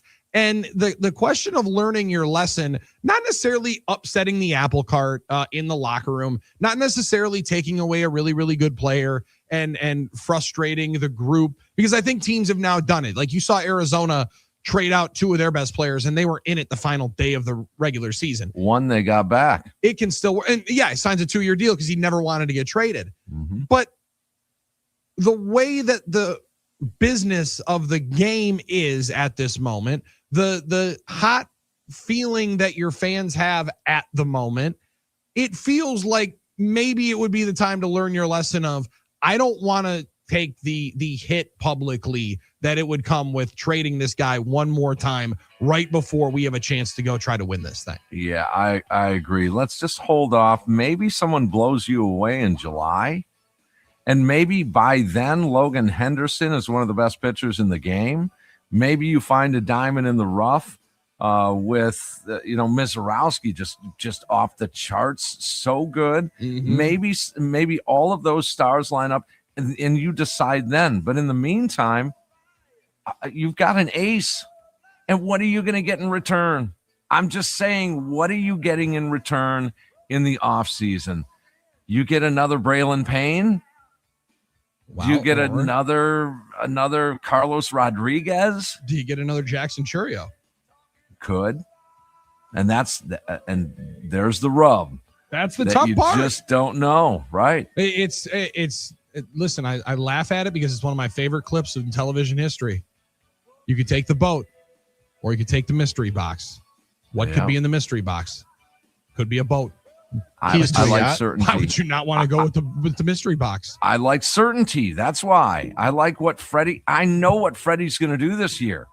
He's going to take the ball and give you 30 starts and give you 3.5 or under ERA and 200 strikeouts and a lot of great conversation on the baseball postgame show. Whoever is lucky enough to be having that on their platform, because he will go 5 innings. And there will be a time when people say, I just wish you'd go 6 1/3. I wish you would do a little bit more. 3 or 4 more outs, Freddie. A little bit more. Why are you throwing 28 pitches in the first inning and it was a 1-2-3 inning? I'll sign up for a top 10 Cy Young season again from Freddie Peralta, and it does feel like that's guaranteed if he's back on the club in 2026 for the Milwaukee Brewers. This man will be talking about it. He's Tim Allen. 20 years of post-game coverage and almost 2 full hours of no BS in the books. We got one more to play. We're back before we hit that 8 o'clock hour and bid you adieu on the score in Appleton and Oshkosh. He's Tim Allen. I'm Billy Schmidt. It's no BS on the game. But I probably will. Yeah, just sitting back, trying to recapture a little of the glory of. Well, the time slips away, leaves you with nothing, mister, but boring stories of glory days. 97.3 The Game. This is what's trending in Milwaukee now. The Packers begin life without Micah Parsons, as Parsons confirmed numerous reports of his own torn ACL. He simply sent the message on social media, quote, September, a reference to the start of next season. The Packers next play the Bears on Saturday night in Chicago. Week 14 in the NFL came to a close last night in Pittsburgh. The Steelers clobbering the Dolphins 28-15. College football news, Badgers linebacker Christian Allegro will enter the NCAA's transfer portal. Allegro, Wisconsin's third leading tackler last season. Also, Director of Player Personnel Ethan Russo will leave Madison for a similar post at Oklahoma State. Volleyball, the Final Four bound Badgers are leaving for Kansas City today for the national semifinal match against Kentucky. That match will start Thursday night at 8 o'clock. You can watch it on ESPN. I'm Doug Russell on the Game Radio Network. Want to watch No BS? We'll do anything it takes. They're live on YouTube, Facebook, and X right now. We have a place for it. Just search 97.3 The Game.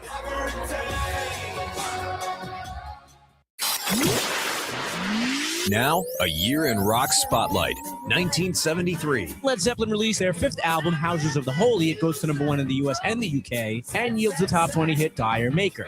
But I still love you so, and I can't let you go. I love you. Ooh, baby, I love you. The Doobie Brothers released their top 10 album, The Captain and Me, with the singles Long Train Running and China Grove. And in June, Joe Walsh and Barnstorm have a top 10 album buoyed by the single Rocky Mountain Way. Also in June of 73, George Harrison scores the number 1 single, Give Me Love, from the number 1 album, Living in the Material World. And Chicago's 6th album goes to number 1 with 2 top 10 hits, Just You and Me and Feeling Stronger Every Day.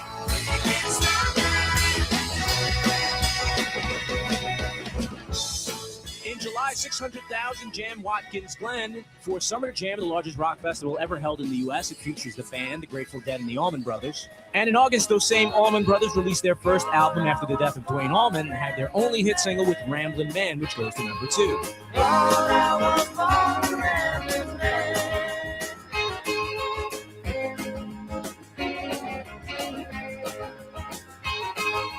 Keep listening to iHeartRadio for more from 1973. Coming up. Now, a year in rock spotlight, 1975. In September, the Isley Brothers have a number 1 album, The Heat Is On, driven by the number 4 single, Fight the Power. Alive is a 2-record live album that goes to number 9 for Kiss. They released the single Rock and Roll All Night, which goes to number 12.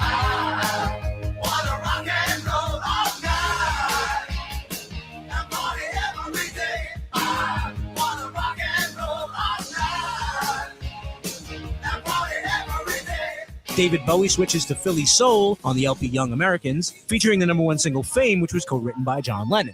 UK rock band Foghat have a top 20 hit with Slow Ride from the album Fool for the City.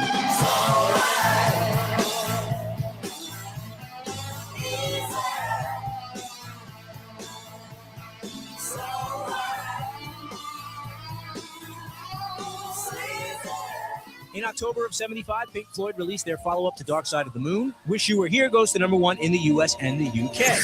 What have we found? Same old fears. Wish you were here. Keep listening to iHeartRadio for more from 1975. Coming up.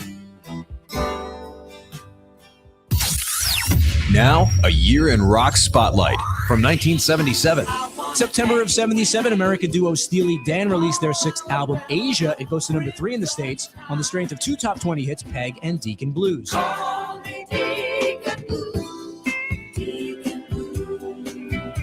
In October, the major label debut album by Meatloaf is released. Hits number 14 in the U.S. and goes on to be one of the best-selling albums of all time. I gotta know right now, before we go any further, do you love me? Will you love me forever? Leonard Skinner released the album Street Survivor. 3 days later, singer Ronnie Van Zant and 2 other band members are killed in a plane crash. The album goes to number 5 in the States, and the single What's Your Name hits number 13. What's your name, little girl? What's your name? In November, Eric Clapton's Slow Hand is released. It goes to number 2, driven by 3 hit singles, Cocaine, Wonderful Tonight, and Lay Down Sally. Lay down, Sally, and rest you in my arms. Don't you think you want someone to talk to? Keep listening to iHeartRadio for more from 1977. Coming up.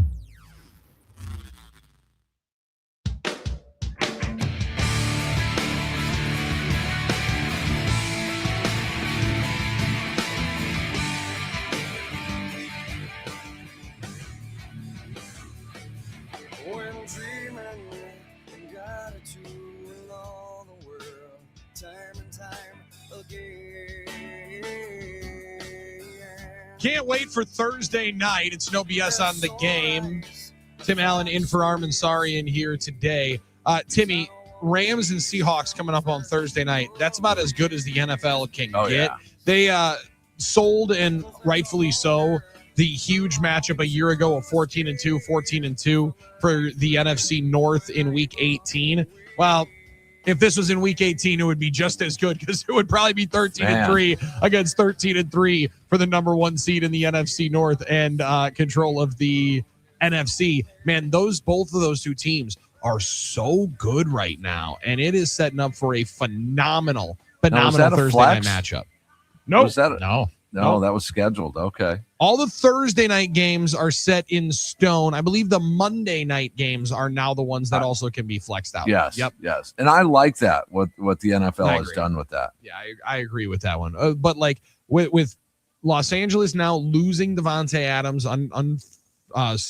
not for sure as to how long that injury will be, but it'll be a little while. I would assume probably playoff time in Seattle. Touchdowns. Dude, he's just an absolute layup around the goal line, and Seattle has been leaking oil as of late. Everybody is excited about Phillip Rivers' performance this weekend. I mean, sure, but I'm more wondering as to what we're seeing with Seattle, who is so good early, Tim, and right now seems to be kind of floundering.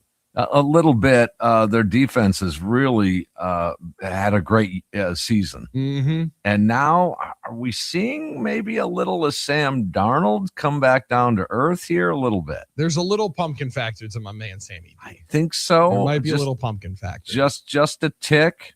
And they may – I like the other team in that division. I like the Niners more than Seattle, although the Rams right now are the I think Potawatomi has them at the top to win the Super Bowl. I think they're 3.5. Mm-hmm. Yep, you're correct on that one.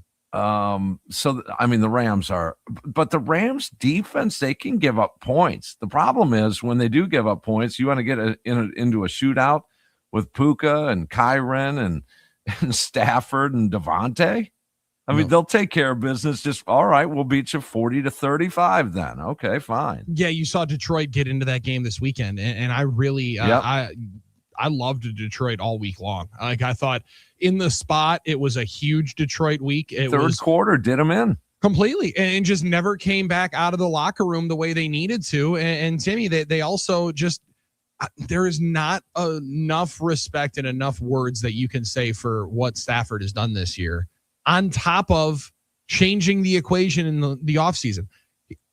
Dude did nothing during training camp. He was sleeping in a hyperbaric chamber in like the parking lot. We thought he was cloned at one point. Like that's not the same Matt Stafford. Amazing. It's not even a real person. It's incredible the year of Stafford that has been 2025. When remember what the offseason was. He was maybe going to get traded to the New York Giants. No one's happier that didn't happen than Matthew Stafford. Because could you freaking imagine? You look through both of the glasses, and there's a little inception moment when Matt Stafford is sitting there listening to his wife's podcast in the offseason of 2026 going, wait a second. We just won 6 games with the Giants, and Daboll got fired, and I could have thrown how many touchdowns and 5 picks and been the number one seed in the NFC? What the happened? And he looks at his phone and Jameis has like 7 missed calls towards him.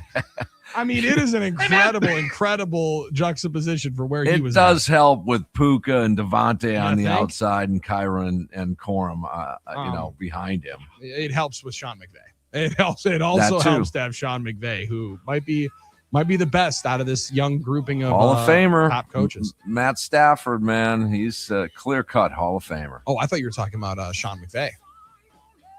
Well, I don't know. He might be on the doorstep of his, second Super Bowl victory? His second Super Bowl victory would be 3rd appearance. Like that would be that's a tough one to turn down. And one of the youngest coaches the youngest coach to appear in a Super Bowl. I don't believe to win one. I believe that was Gruden. But it's an interesting conversation. You mentioned the Niners. Interesting conversation off the 49ers. Maybe give some confidence to Packers fans in a time that we need it going into Chicago. Hour 3 and OBS is next. Stay tuned. You do like to grab attention. No BS will be back in just a moment. Now, a year in rock spotlight, 1973. In November of 73, Billy Joel's second album yields a minor hit with Piano Man, which goes to number 25. Sing us a song, you're the piano man. Sing us a song tonight. Well, we're all in the mood for a melody.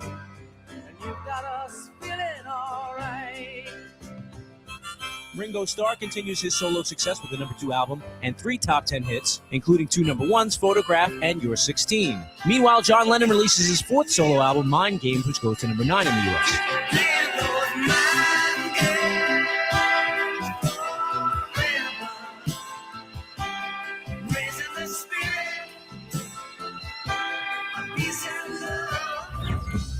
And in December, the single Taking Care of Business drives the second album by Canadian rock band Bachman Turner Overdrive to number 4. Emerson, Lake and Palmer released their 4th album, Brain Salad Surgery, which goes to number 11. And after passing away in a plane crash in September, Jim Croce has a posthumous number 1 with Time in a Bottle. Looked around enough to know you're the one I want to go through time. Keep listening to iHeartRadio for more from 1973. Coming up. iHeartRadio. Here are the top Bryan Adams songs that you've thumbed up. Number 3, Run to You. When it gets too much, I need to feel your touch. I'm gonna run to you. I'm gonna run to you. 'Cause when the feeling's right, I'm gonna run all night. I'm gonna run to you. Number 2, Heaven. Baby, you're all that I want. When you're lying here in my arms, I'm finding it hard to believe we're in heaven. Number 1, Summer of '69. Standing on your mama's porch, you told me that it lasts forever. Oh, when you held my hand, I knew that it was now or never. Those were the best days of my life. Hear more from Bryan Adams and similar artists now. Search for Bryan Adams on iHeartRadio. All your favorite music, all your favorite stations, all free. Now, a year in rock spotlight. 1974. In April, Diamond Dogs is a number 1 album in the UK for David Bowie. It goes to number 5 in the US. Rebel, rebel, you torn your dress. Rebel, rebel, your face is a mess. Rebel, rebel, how could they know? Hot tramp, I love you so. In June of 1974, Chicago funk band Rufus, featuring lead singer Shaka Khan, score a number 3 hit with Tell Me Something Good. UK supergroup Bad Company have a number 1 album and a top 5 single, Can't Get Enough. I can't get enough of your love. I can't get enough of your love. I can't get enough of your love. Yeah, this one.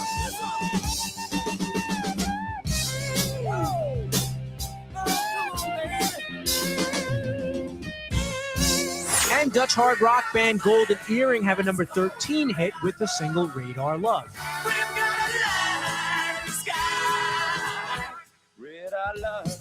Keep listening to iHeartRadio for more from 1974. Coming up. iHeartRadio. Here are the top Hall & Oates songs that you've thumbed up.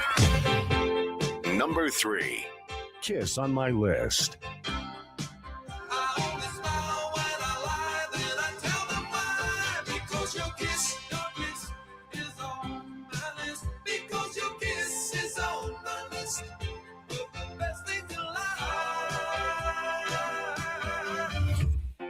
Number 2, You Make My Dreams.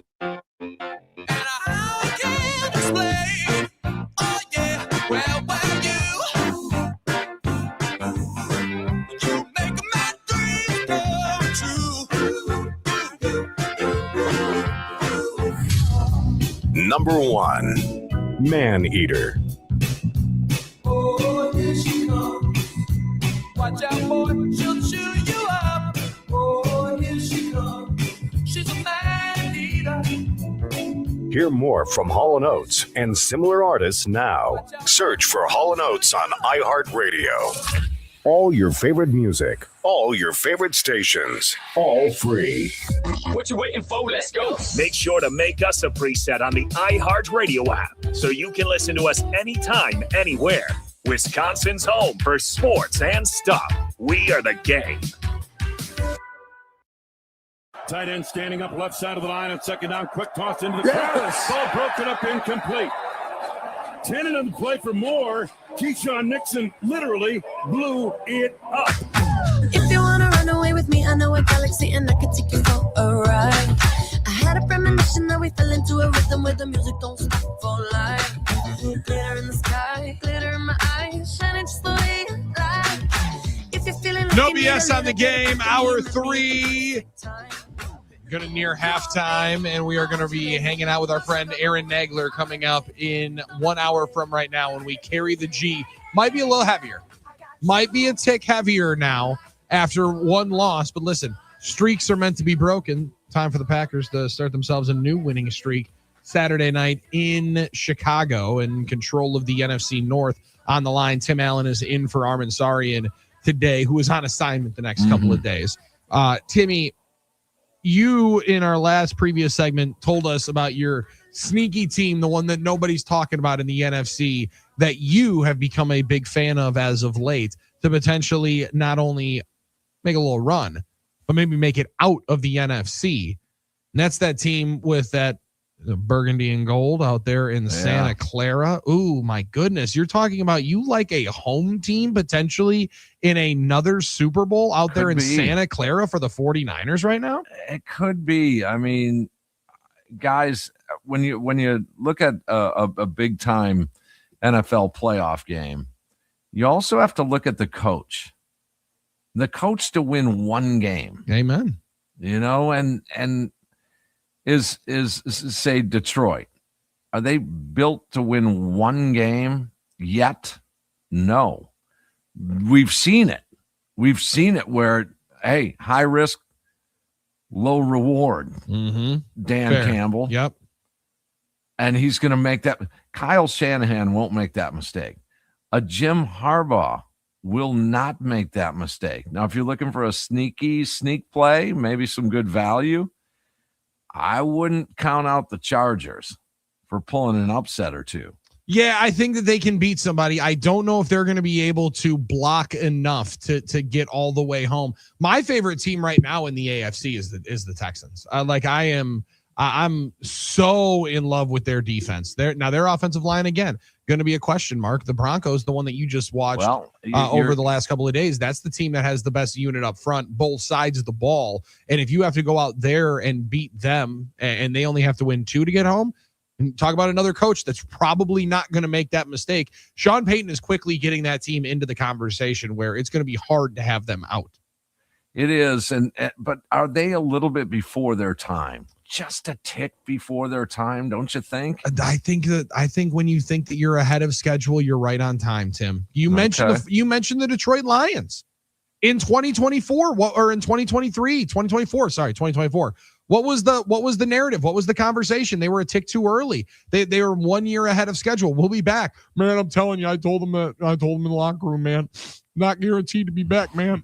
These are hard to come by, man. And that's what's tough. Like you don't necessarily know when your best opportunity to strike is. And I think it's fair to say, Tim, and you watch as much football as anybody around the entire NFL, watching all of these teams. I don't know that you could say at this moment in the last 5, 6, you can keep going back if you'd like, years, that it has been this wide open at the top, and where I could actually make a legitimate argument and believe what I'm selling for like 8 to 10 teams to win the Super Bowl. I'm not counting I've out never Green been able Bay. to do. Not counting out Green Bay. I'm not counting out Philadelphia in the NFC. Yeah, not at all. I mean, as ugly and as dysfunctional as they can look at times, when they're on, they look good. They look like Super Bowl champs. The Bears, you talk about Denver being a little bit before their time. I think the Bears are before their time. I would agree with you. Yep, I would agree with you. And so, and your Houston pick, I just one little cleanup Ryans has got to do down there on his defensive side. Look, I just dropped a look on you. Look, here's the deal. okay, you played the Arizona Cardinals. And again, I love Jacoby Brissett. I do, and I always have. I think that guy is my backup quarterback, and I don't lose a Super Bowl chance if my main franchise guy goes down. Yeah, you're if correct Jacoby on that. Brissett is my backup. Anyway, you're in the red zone, and it's a clear passing situation. You know they're going to Trey McBride. You leave him one-on-one with a linebacker. I mean, come on. And there were a couple of instances in that game in which McBride is coupled with a linebacker. It's like, that's the only dude I'd triple team. Sure. So how many fantasy football playoffs were you going up against Trey McBride in? Pure NFL. Just pure NFL observation. Had nothing on the line. But it's like, wow.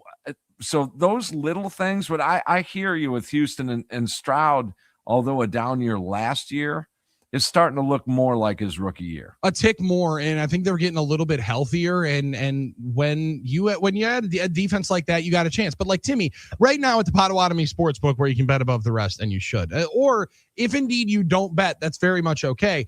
But sometimes I think these numbers are even interesting for folks that do or don't. Right now, the top 5 teams on both sides, maybe the last one on the AFC side is you'd really, really have to squint. Denver, Buffalo, New England, Houston, Jacksonville, in that order. Shortest to longest odds of the top 5 to win the NFC, to win the AFC. I would be with you as well, even though that does eliminate the guy that I do believe still has an opportunity at one particular point in time to be one of the top 5 quarterbacks in football, Trevor Lawrence. That would have to eliminate Trevor Lawrence out of the equation, which is very, very difficult for me to do. I keep them a tick out. I would put your Chargers in there. For Jacksonville, who would be Jacksonville's 6.5. The Chargers are 9-1 to represent the AFC. Baltimore would be 10-1. Lamar would have to be the Lamar Jackson that we've watched play football before. And I don't know, Tim. It's just been a totally different Lamar Jackson that we've witnessed playing quarterback here in 2025. I don't understand what's going on with him. Don't get it. Now I know he battled the ankle for a while. Ankle, then there was a foot, then I think it all the way, then went down to like a calf. Like it literally started just moving down his leg as to where the injury was. Well, and defenses are stacking the box against Henry. They're just daring him to throw the ball downfield. And it's just not working out. Now, in that same vein, take a look at Buffalo. Josh Allen is an amazing talent. He's doing some things we haven't seen in a long time, statistically, in the sport at the quarterback position. That's a team that if they get hot at the right time, they will take it off the sheet. Yes. And another team that, like, if you're looking at Buffalo and you're looking at Baltimore, there are 2 teams that you anticipate just from watching football and observing the league. It's hard to not think that Lamar Jackson and Josh Allen are both going to win a Super Bowl. Or at least appear in a Super Bowl. And with the baddest guy on the block now eliminated, again, everybody, here's your opportunity. Strike while the iron's hot, and this is your chance. Our one texter said, hold on, excuse me. Seattle's 11-3 on a 4-game winning streak, and they're leaking oil. I mean, I would consider it tough to not be a little bit disappointed with a 1-score victory against the 2-win Titans. And a 18-16 game where you don't get in the end zone against the Colts. But that's just me. Again, like, their defense is awesome. They're going to be a tough team to knock out. I think they get beat this week at home, but they're a team that very much I could see winning 3 games and making it to the Super Bowl, because they're the second right now in terms of shortest odds to get to the Super Bowl from the NFC. Los Angeles, Seattle, Philadelphia, Green Bay. And then your 49ers. And Timmy, back to San Francisco, many people completely wrote them off when injuries. Not Warner one, but 2 of their best defensive players are lost for the year. And when a head coach caliber defensive coordinator running the defense, coordinating the defense. Robert Saleh gets his hands on a young group, a feisty group that has a lot to be able to prove. They have become one of the more just aggressive teams on defense that you're going to have to be able to be perfect executing against to beat. And all of their best players are kind of on the shelf for who they've had. And they also lost to Funga and Greenlaw, who you just watched this past week with Denver in free agency. So the names you remember with that defense, gone. However, Purdy, McCaffrey, and Kittle, and I can't believe I started with Brock Purdy's name. Like that is a weird one for me to even say. Quintessential game manager. But I struggle to see, and I think that is going to be an interesting team that you are going to have to beat to knock them out. And Timmy, if you're looking for any kind of optimism, look at San Francisco, who right now is a feared unit. They lost their best 2 defensive players. Absolutely. Do I think Micah Parsons is higher up on the top end chart than where Warner and Bosa would be? Yes, but not by much. And if you're going to give me a 2-for-1 package, the Packers still have as good a chance as anybody, I believe, in this NFC to get themselves through. And I think their defense, we'd see an entirely different, we'd have an entirely different viewpoint, is if their defense can catch the football. Correct. Can you catch the football, guys? Yeah.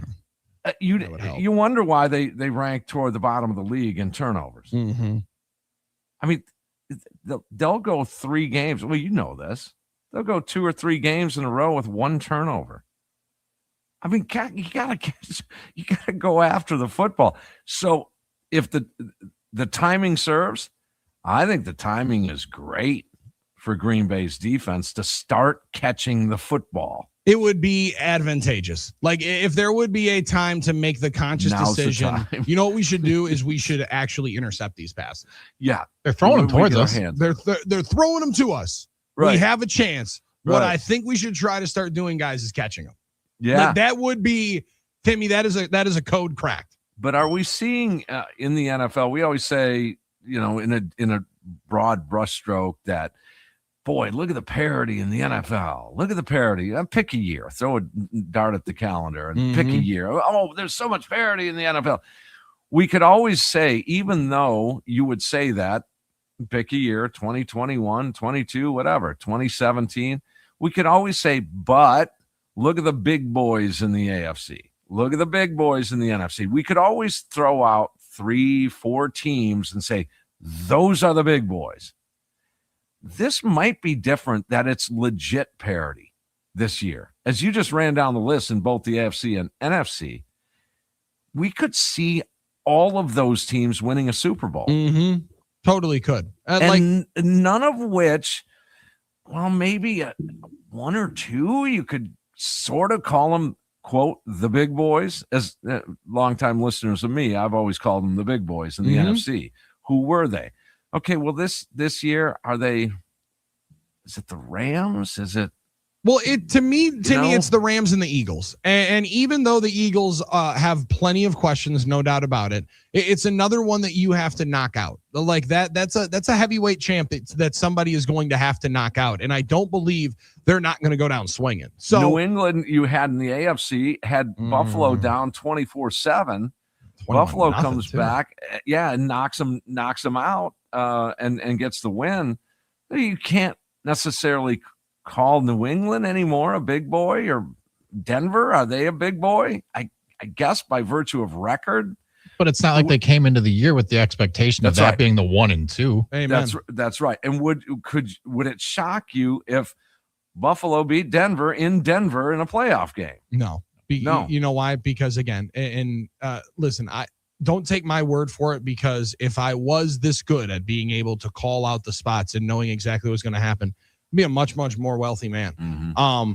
But Timmy, my money will absolutely be on Buffalo to go out and win that game. Even though what I watch on television and watch the defense, it would be hard pressed to not believe that Denver's the much better team. But when you're talking about a sport that is still so predicated off of what you're doing at that quarterback spot, man, give me the best dude and give me your favorite quarterback's favorite quarterback, and that's Josh Allen. And I struggle to see that if there's an opportunity for him to get out of that AFC, this is the one that he needs to be able to capitalize on. Then use your expertise.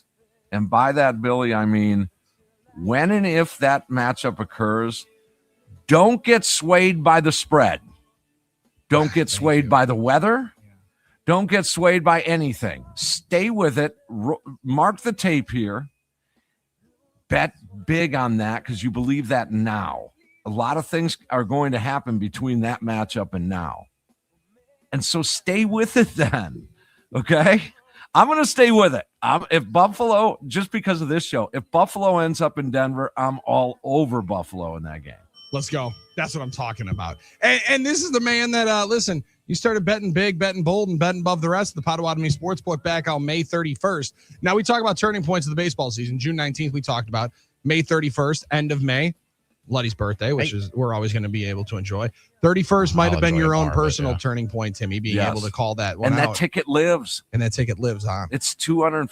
I rolled 250 into the Packers to show in the Super Bowl. So to win the NFC, I need that team, and it's going to happen. This Green Bay team is going to the NFC title game. Did your girlfriend blame you for the Micah Parsons injury because of that ticket?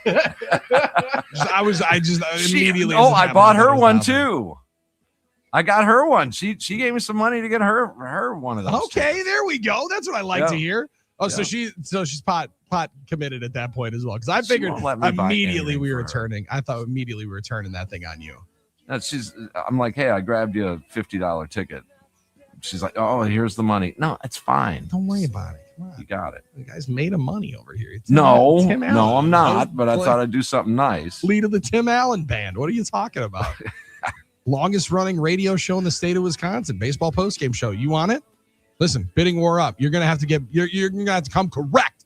But this man has been serving Brewers fans for over 2 decades and will be doing it once again and once again. Serving up some hot football conversation with you on the NicoletLaw.com talking text line 877-794-1973. Reaction to that amongst a myriad of other things as we enjoy our final hour of a Tuesday as the club goes up on a Tuesday with the franchise. We'll carry the G with Aaron Nagler coming up at 9. It's No BS on the Game.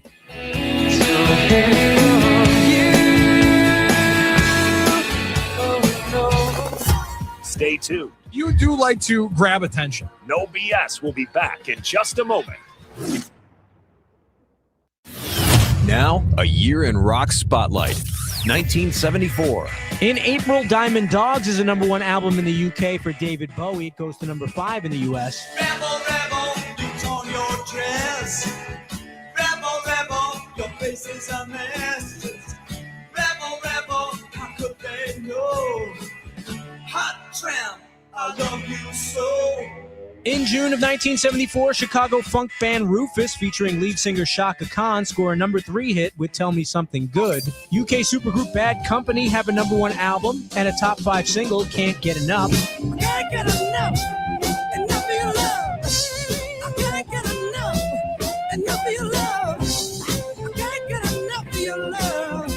Yeah, this one.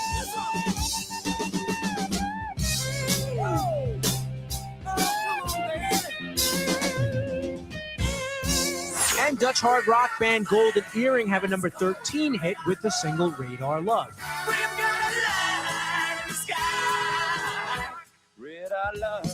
Keep listening to iHeartRadio for more from 1974. Coming up. We call it Wagertainment. All right, place your bets. VSiN, every night at 6. Presented by Potawatomi Sportsbook. Bet above the rest on Fox Sports 920.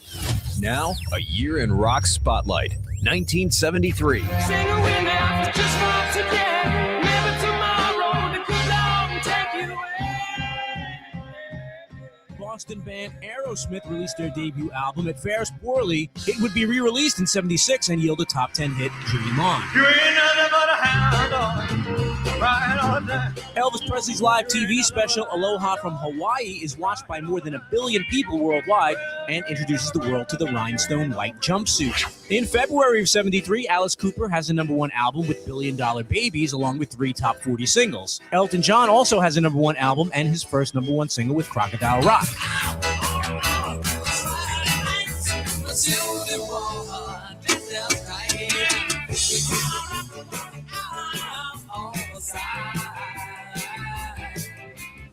Paul McCartney and Wings have a #1 single with My Love, and the Stooges signed to Columbia Records and released their final album, Raw Power, produced by David Bowie. In March, Pink Floyd releases the now legendary Dark Side of the Moon. It goes to #1 and becomes one of the best-selling albums of all time. And everything under the sun is true. But the sun is a great spot.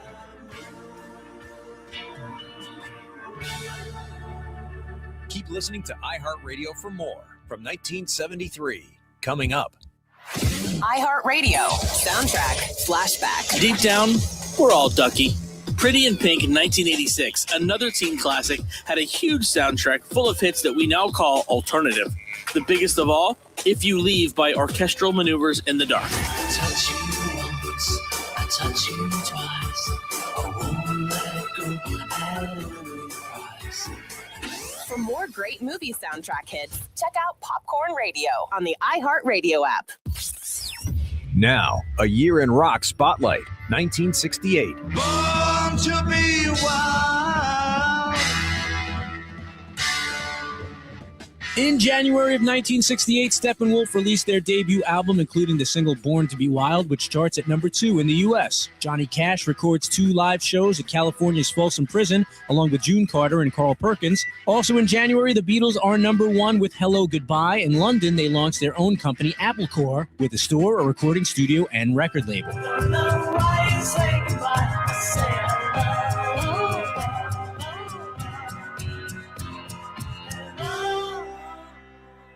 February of 68, Pink Floyd lead singer Syd Barrett is checked into a psychiatric hospital and the band replaces him with David Gilmour. The Beatles, Donovan, Mia Farrow, and others travel to India to study transcendental meditation with Maharishi Mahesh Yogi. And Bill Graham opens the Fillmore East concert venue in an abandoned New York City theater. April of 1968, the musical Hair opens on Broadway for the first of 1,750 performances.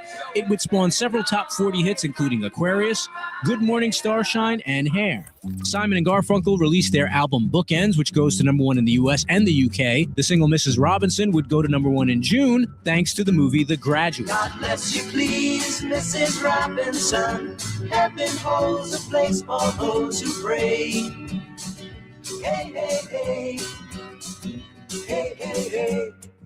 Keep listening to iHeartRadio for more from 1968. Coming up.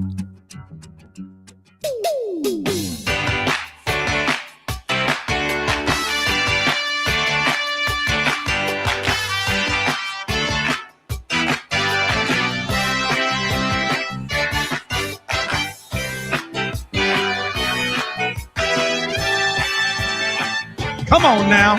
Stomp your feet, clap your hands. You're part of the team sitting in the stands.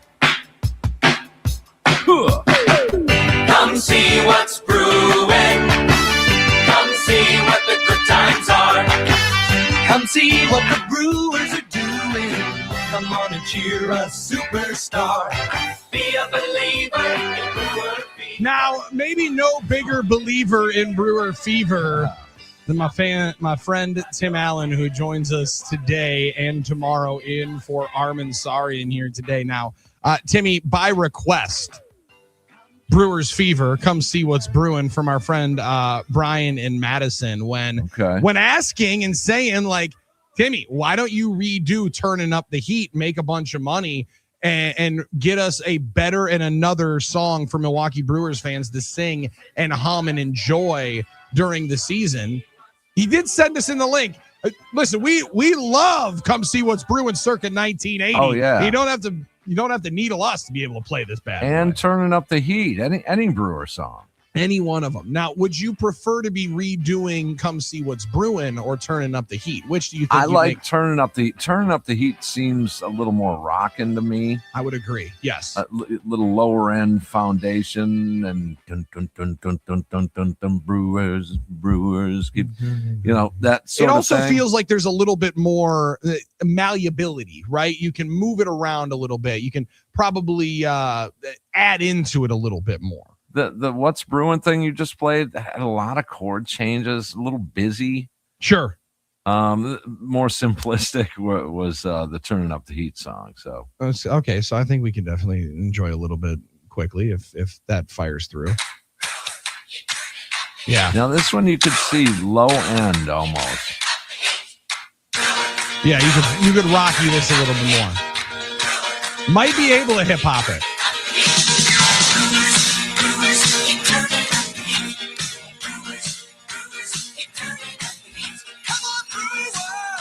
With this beat, I don't think anyone's got a problem with the two-fisted slapper. No, not. Go, go, go. That extra effort shows in the score. A double play, a big home run. The Brewers are brewing up a barrel of fun. So get cheer. Come on. Know that you hear make sound. That'll rock this town. Come on, Brewers. Also, I mean, I gotta say, I think the Turning Up the Heat, the lyrics are, I mean, A1, Timmy. Like that. Yeah. That's a bar. There are a couple of absolute bars right in there. We could go gospel with this if we want. Come make a sound that'll rock this town. You throw that on a T-shirt, you're selling a bunch of those bad boys. Yeah, and the other one is come cheer a superstar. Yeah, there's a little difference there. Big little difference. Little difference there. 100%. 877-794-1973. Tommy and Sal's. It just occurred to me. Billy pimping Tim Allen? Listen, I will pimp Tim Allen as much as possible because if there's ever been an individual that has meant more to my professional radio career than Tim Allen, I have not met them. So anybody that will speak glowingly of this man, it will be me. And listen, we also have to find, because we would always come up with a theme song for the season, and like that's right, and that's always a fun one to do. Mm-hmm. And each year is a different story, and each one comes through. I just personally think needs to get amplified one more time as to where the Brewers song comes through, because as much as Glory Day is a beautiful thing to blast through the speakers at American Family Field, a Brewer song that gets through there after a victory, Timmy, and maybe we make a sound that'll rock this town. Come on, well, Brewers. I envision the Turning Up the Heat. Luddy, if you could draw up You Got Another Thing Coming by Judas Priest. Oh, wow. Okay. So if you just listen, You Got Another Thing Coming by Judas Priest. If you just listen to the beginning of the how it's real low end, don't. That's the way I would envision in my mind's ear the Turning Up the Heat. Just a really kind of classic rocket. Turn it up. Listen to that.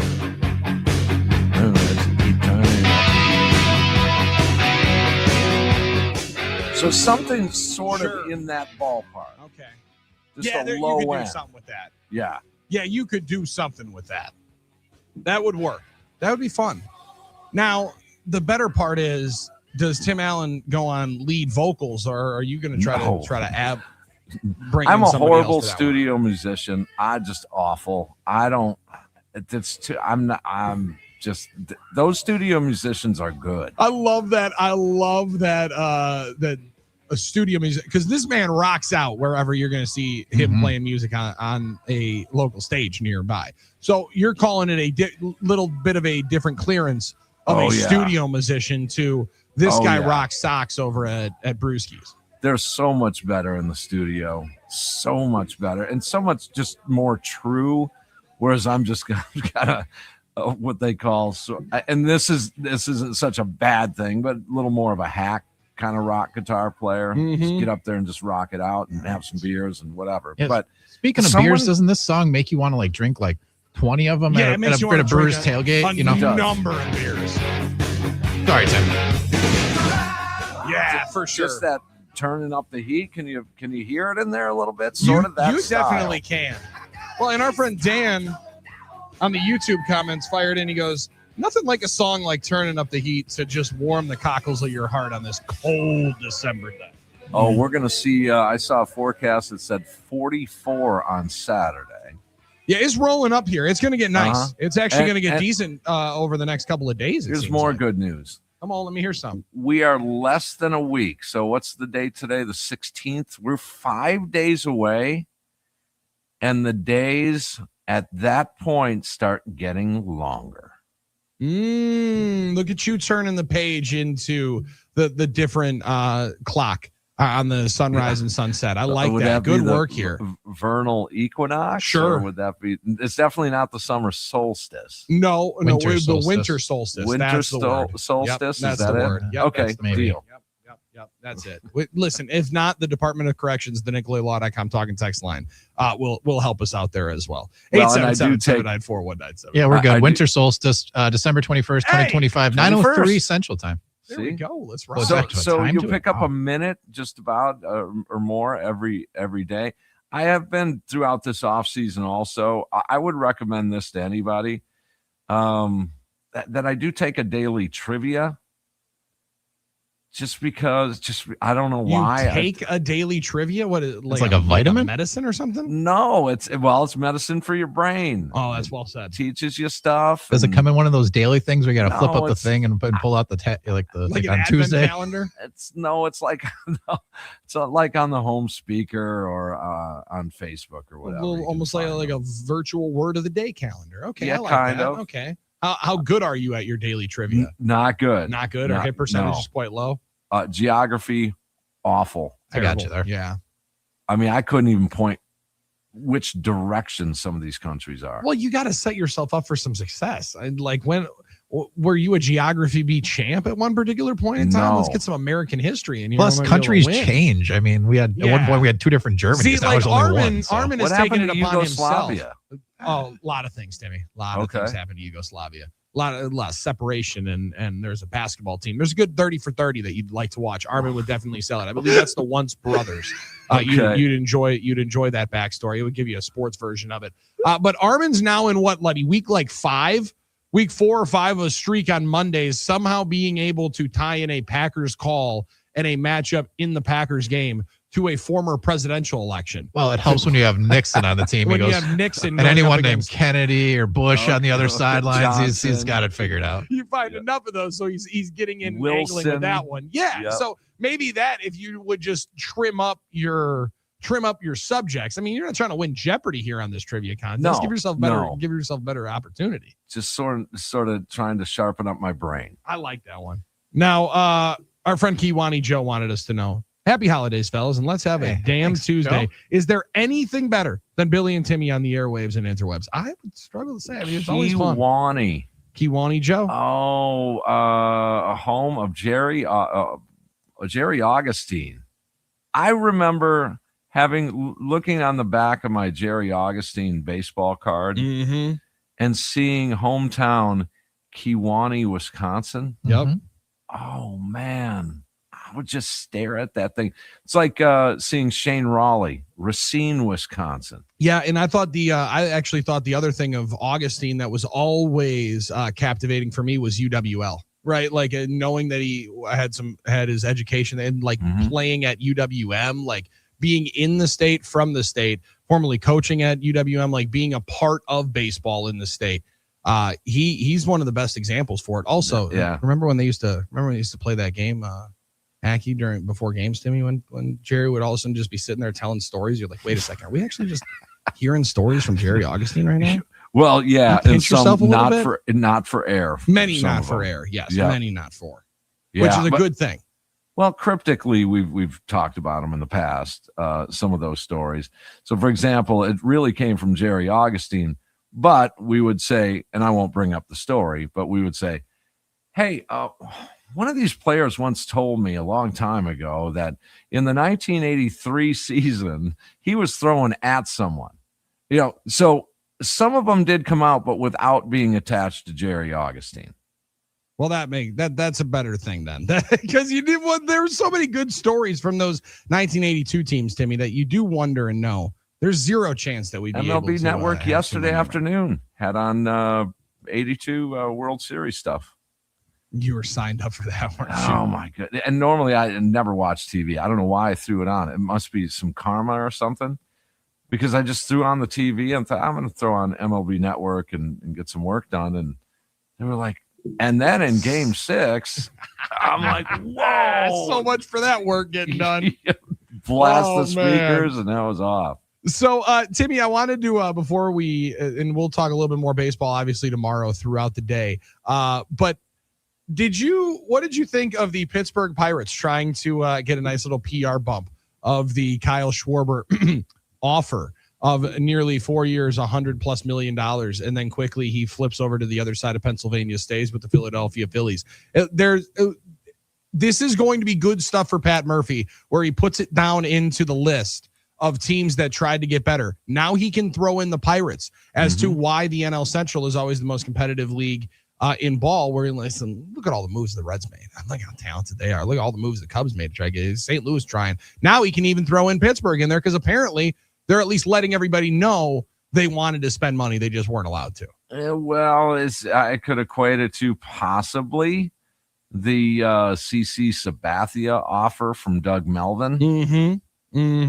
How about the offer to Prince Fielder? So we made it more of the comparison to CC than the Prince one, because the Prince one, I almost feel like they didn't want him to sign after they knew that they had already locked in the one with Braun. And they're like, hold on, we know we can't actually afford both. So one of you guys gets this, but it's like a non-committable offer in college sports. Like, yeah, absolutely, you have an offer here from Georgia. Just once 3 guys turn us down, then you can sign it. Right. I mean, I see, the benefit in throwing it out there because who knows? Maybe someone you don't know if he'll take it unless it's offered. But then on the other hand, the other side of me, the more controversial side of me, says it was a PR move. Come on, we know that, and the fans are going to say you didn't even try to sign him. Well, we did. We were there. Yeah, we tried. But it was totally tried. I think at the time I called it the magical 100 million that the Brewers had. So it was the magical 100 million. We're going to offer it to CC's. There's no way he was going to take it. So was it a good PR move for Pittsburgh to do that? Probably. If indeed that was their tactic, maybe it was because they had caught wind that maybe Schwarber was going to Great American Ballpark. Ooh, okay, sure. And that, well, hey, if the Reds can do this, we can offer too. So, yeah, I don't know. I don't know. My guess is sort of a PR move for Pittsburgh. Listen, they need to make something. They need to get some kind of PR move to have people stop trying to trade off Paul Skeens from their team. He's played there for 2 years.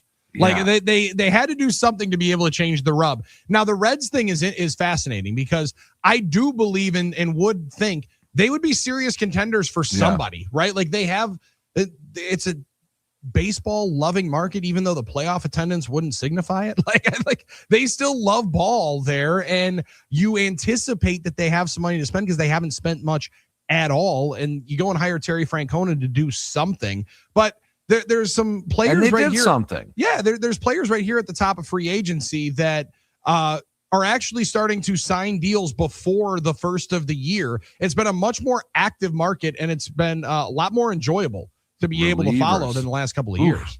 Relievers are all over the place here. You notice that? Yeah, and definitely what the LA Dodgers needed was a much better closer. These relief pitchers are getting more money than I've seen in a long, long time for a relief pitcher. Whoa. I mean, Devin Williams, $51 million. And at that point, there was no guarantee that he was going to be the closer.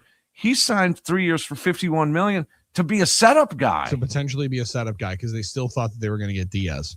At least they were trying to tell you that they were still going to get Diaz. I mean, what was it? Tyler Rogers just signed with, I want to say, the Blue Jays. That sounds right. Yep. Look at his money in that. 3 at 30. That's, I mean, for him, these relievers, good for them. They're starting to get paid. 37, pardon me. Holy 37. God. My goodness gracious. And an option.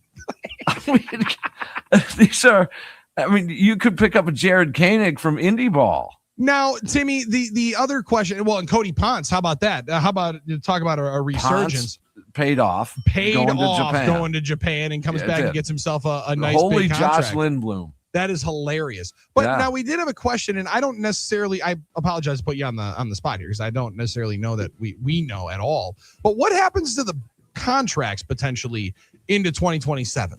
If there's no labor strike, it just continues to roll over, and the guy that you thought you were signing to a 3-year deal at 36 years old, that 2 years just doubles up when he's 38 into 39, correct? I guess, yeah. It just picks up where you start back up, right? I would think so. And I mean, there's some decisions to be made by some of these teams adding older players as to who you're going to get. If indeed you end up shutting down. And what does it do for service years, service time? I mean, all this is very, very confusing. Those are hard conversations and not nearly as much fun ones. Well, one more thing. Why are we not talking now? Because there's no I deadline. just read Tony Clark saying, well, we'll get together. Our first meeting is going to be during spring training. Yeah. Wait a second. I would go to the W in Scottsdale just a How about suggestion. today? I think they're going to go to the Biltmore. How about today? Even better. Never mind. Yeah.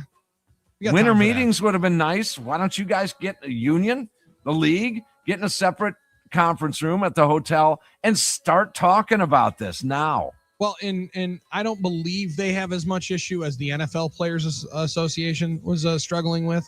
But it does seem like they had some stuff to clean up on the Players Association side. And like there's Timmy, that's future us's problem. Yeah, we'll talk about it later. We'll talk about it later. We'll get to it. We'll talk about it later. Just procrastinate. We'll get to it. We'll get to it. We'll get to it later. At some point, you got to make the call, and at some point, you got to sit down and brass tacks. Yeah. Has to prevail. Yeah. But that's for future us problems. And during all of this, in deferred money, the LA Dodgers have now surpassed $1 billion in deferred money. Jeez. For the next owner of the team. I can't wait for my man to sell the team just before the Shohei contract comes due.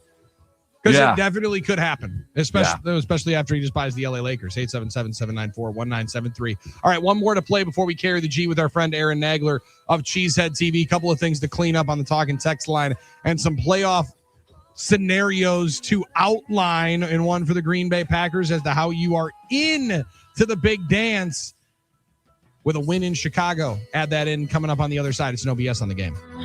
Trying to forget the past. This was never meant to last. I wish it wasn't so. 97.3 The Game. This is what's trending in Milwaukee now. The Packers begin life without Micah Parsons, as Parsons confirmed numerous reports of his own torn ACL. He simply sent the message on social media, quote, September, a reference to the start of next season. The Packers next play the Bears on Saturday night in Chicago. Week 14 in the NFL came to a close last night in Pittsburgh. The Steelers clobbering the Dolphins 28-15. College football news, Badgers linebacker Christian Allegro will enter the NCAA's transfer portal.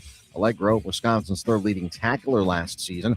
Also, Director of Player Personnel Ethan Russo will leave Madison for a similar post at Oklahoma State. Volleyball, the Final Four bound Badgers are leaving for Kansas City today for the national semifinal match against Kentucky. That match will start Thursday night at 8 o'clock. You can watch it on ESPN. I'm Doug Russell on the Game Radio Network. Want to watch No BS? We'll do anything it takes. They're live on YouTube, Facebook, and X right now. We have a place for it. Just search 97.3 The Game. Now, a year in rock spotlight. 1972. He was singing bye, bye, Miss American Pie. Drove my Chevy to the levee, but the levee was dry. And good old boys drinking whiskey and rye, singing, this will be the day that I die. This will be the day that I die. 1972, Don McLean goes to number one with the single and album American Pie. Paul Simon's solo debut gives him a top 10 hit, Mother and Child Reunion. Fast forward to March, where Neil Young has a number one album and a number one single with Heart of Gold. And Deep Purple released their quintessential album Machine Head, which goes to number one in the UK, number 7 in the US, and features the classic hit Smoke on the Water.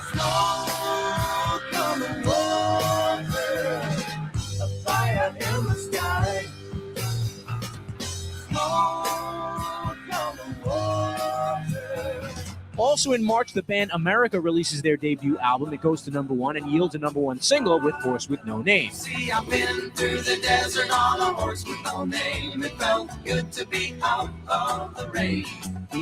in the desert, you can remember your name, 'cause there ain't no one for to give you no pain. Keep listening to iHeartRadio for more from 1972. Coming up. iHeartRadio. Here are the top Blondie songs that you've thumbed up. Number 3, One Way or Another. One way or another, I'm gonna find you. I'm gonna get you one day, maybe next week. I'm gonna meet you. I'll meet you. Number 2, Heart of Glass. In between, what I find is pleasing and I'm feeling fine. Love is so confusing, there's no peace of mind. If I fear I'm losing you, it's just no good. You're cheesing like this. Number 1, Call Me. Emotions come, I don't know why. Cover of love's alibi. Call me, anytime. Hear more from Blondie and similar artists now. Search for Blondie on iHeartRadio. All your favorite music, all your favorite stations, all free. iHeartRadio. Here are the top Prince songs you've thumbed up. Number 3, Little Red Corvette. Well, Saturday night, I guess that makes it alright. You say, baby, I ain't got no gas. Oh, yeah. Little red Corvette. Baby, your mind's too fast. Yes, you are. Number 2, 1999. 2000 party over, oops, out of time. So tonight I'm gonna party like it's 1999. Number 1, When Doves Cry. Baby, you're just like my mother. She's never satisfied. Why do we scream at each other? This is what it sounds like when doves cry. Hear more from Prince and similar artists now. Search for Prince on iHeartRadio. All your favorite music, all your favorite stations, all free. Download the free iHeartRadio app for all your music, radio, and podcasts.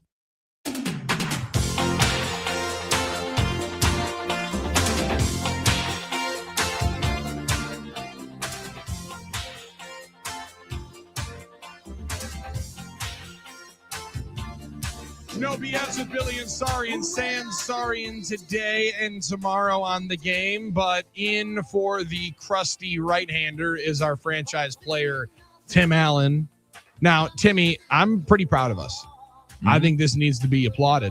We made it 2 hours and 45 minutes of the show without talking any Las Vegas. Yeah, I hear, and that's just wrong. It's pretty wild. It's pretty crazy to think. Now, in the break, we did all of a sudden start up the conversation of how on earth and how many Brewers fans are going to be able to be in attendance for when the Brewers play the A's in Las Vegas Ballpark in Summerlin, Nevada, out near Red Rock Casino, which is a glorious spot to be. Just know that you can possibly play $15 spins.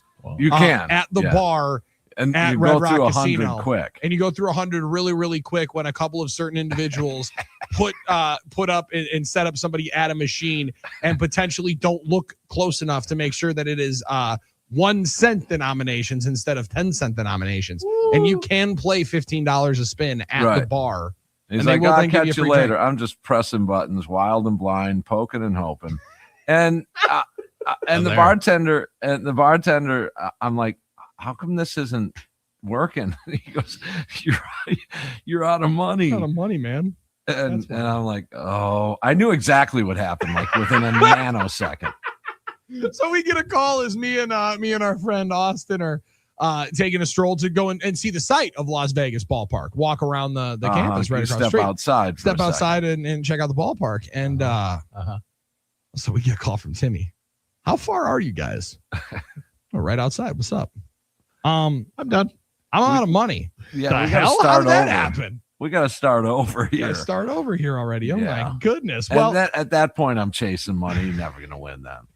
Never going to win that. But listen, it's better to lose that money than just have that money fall out of your pocket, like at the Orleans Casino. June 8th, 9th, and 10th in Las Vegas, at Las Vegas Ballpark. It'll be A's and Brewers. No kidding. Who wants to go? Now, the tough thing is, Timmy, like, I wonder how difficult of a ticket this is going to be, not only because of the Brewers fans that want to go watch their favorite team in Las Vegas, but also the Las Vegas fans that are like, wait a second, this is going to be the team that we're going to be watching in 2 years, and I'm trying to get season tickets. Yeah. I would like to go and watch them.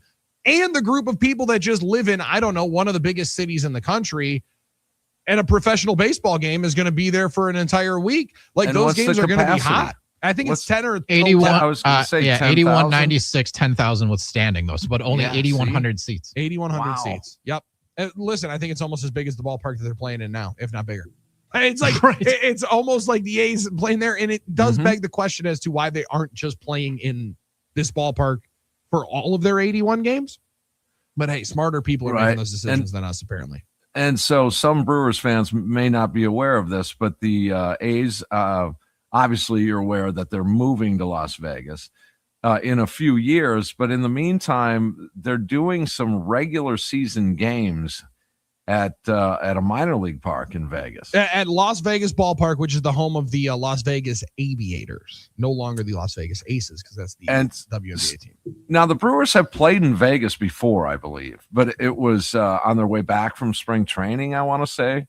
Yes, I agree with you. I think it was either on the way back or like in the middle of spring training randomly for like a 1 or 2 days. And they're doing a similar thing during March, where the Angels are playing the A's at this same ballpark. So they see it. They get a little bit of taste of spring training baseball, but these are going to be the first regular season games that are played in Las Vegas since, definitely since the announcement of them coming. But and again, you want to go, you can hit me up on the Facebook pages out there. Come on. Post Gamers Facebook game. Yep. Post Gamers with Tim Allen on Facebook. Post Gamers with Tim Allen, and then Tim Allen Rants on Twitter. Couple of things I will let you know as soon as any news would be out as to where we can find the show next year, and as well as if I don't know if I'll be working in Vegas June 8, 9, and 10. Correct. Yes. Or I'm just going and not working and going to Vegas and seeing the Brewers. Now, I would lean towards the latter, right? Like when I'm going to lean toward give me a break here. Yeah. Call in. Sure. For sure. Yeah. Call in. Maybe record it. Maybe that's where there's like a little couple of minute live react from outside the ballpark. Sure. And you post it on the page, Post Gamers, and some videos. But yeah, that seems like one where it might be a good time to call in a pinch hitter. Yeah, I'd probably stay at Red Rock. That'd be the move, man. That place is sweet. Now, we've only been there one time. You did get your chip though, right?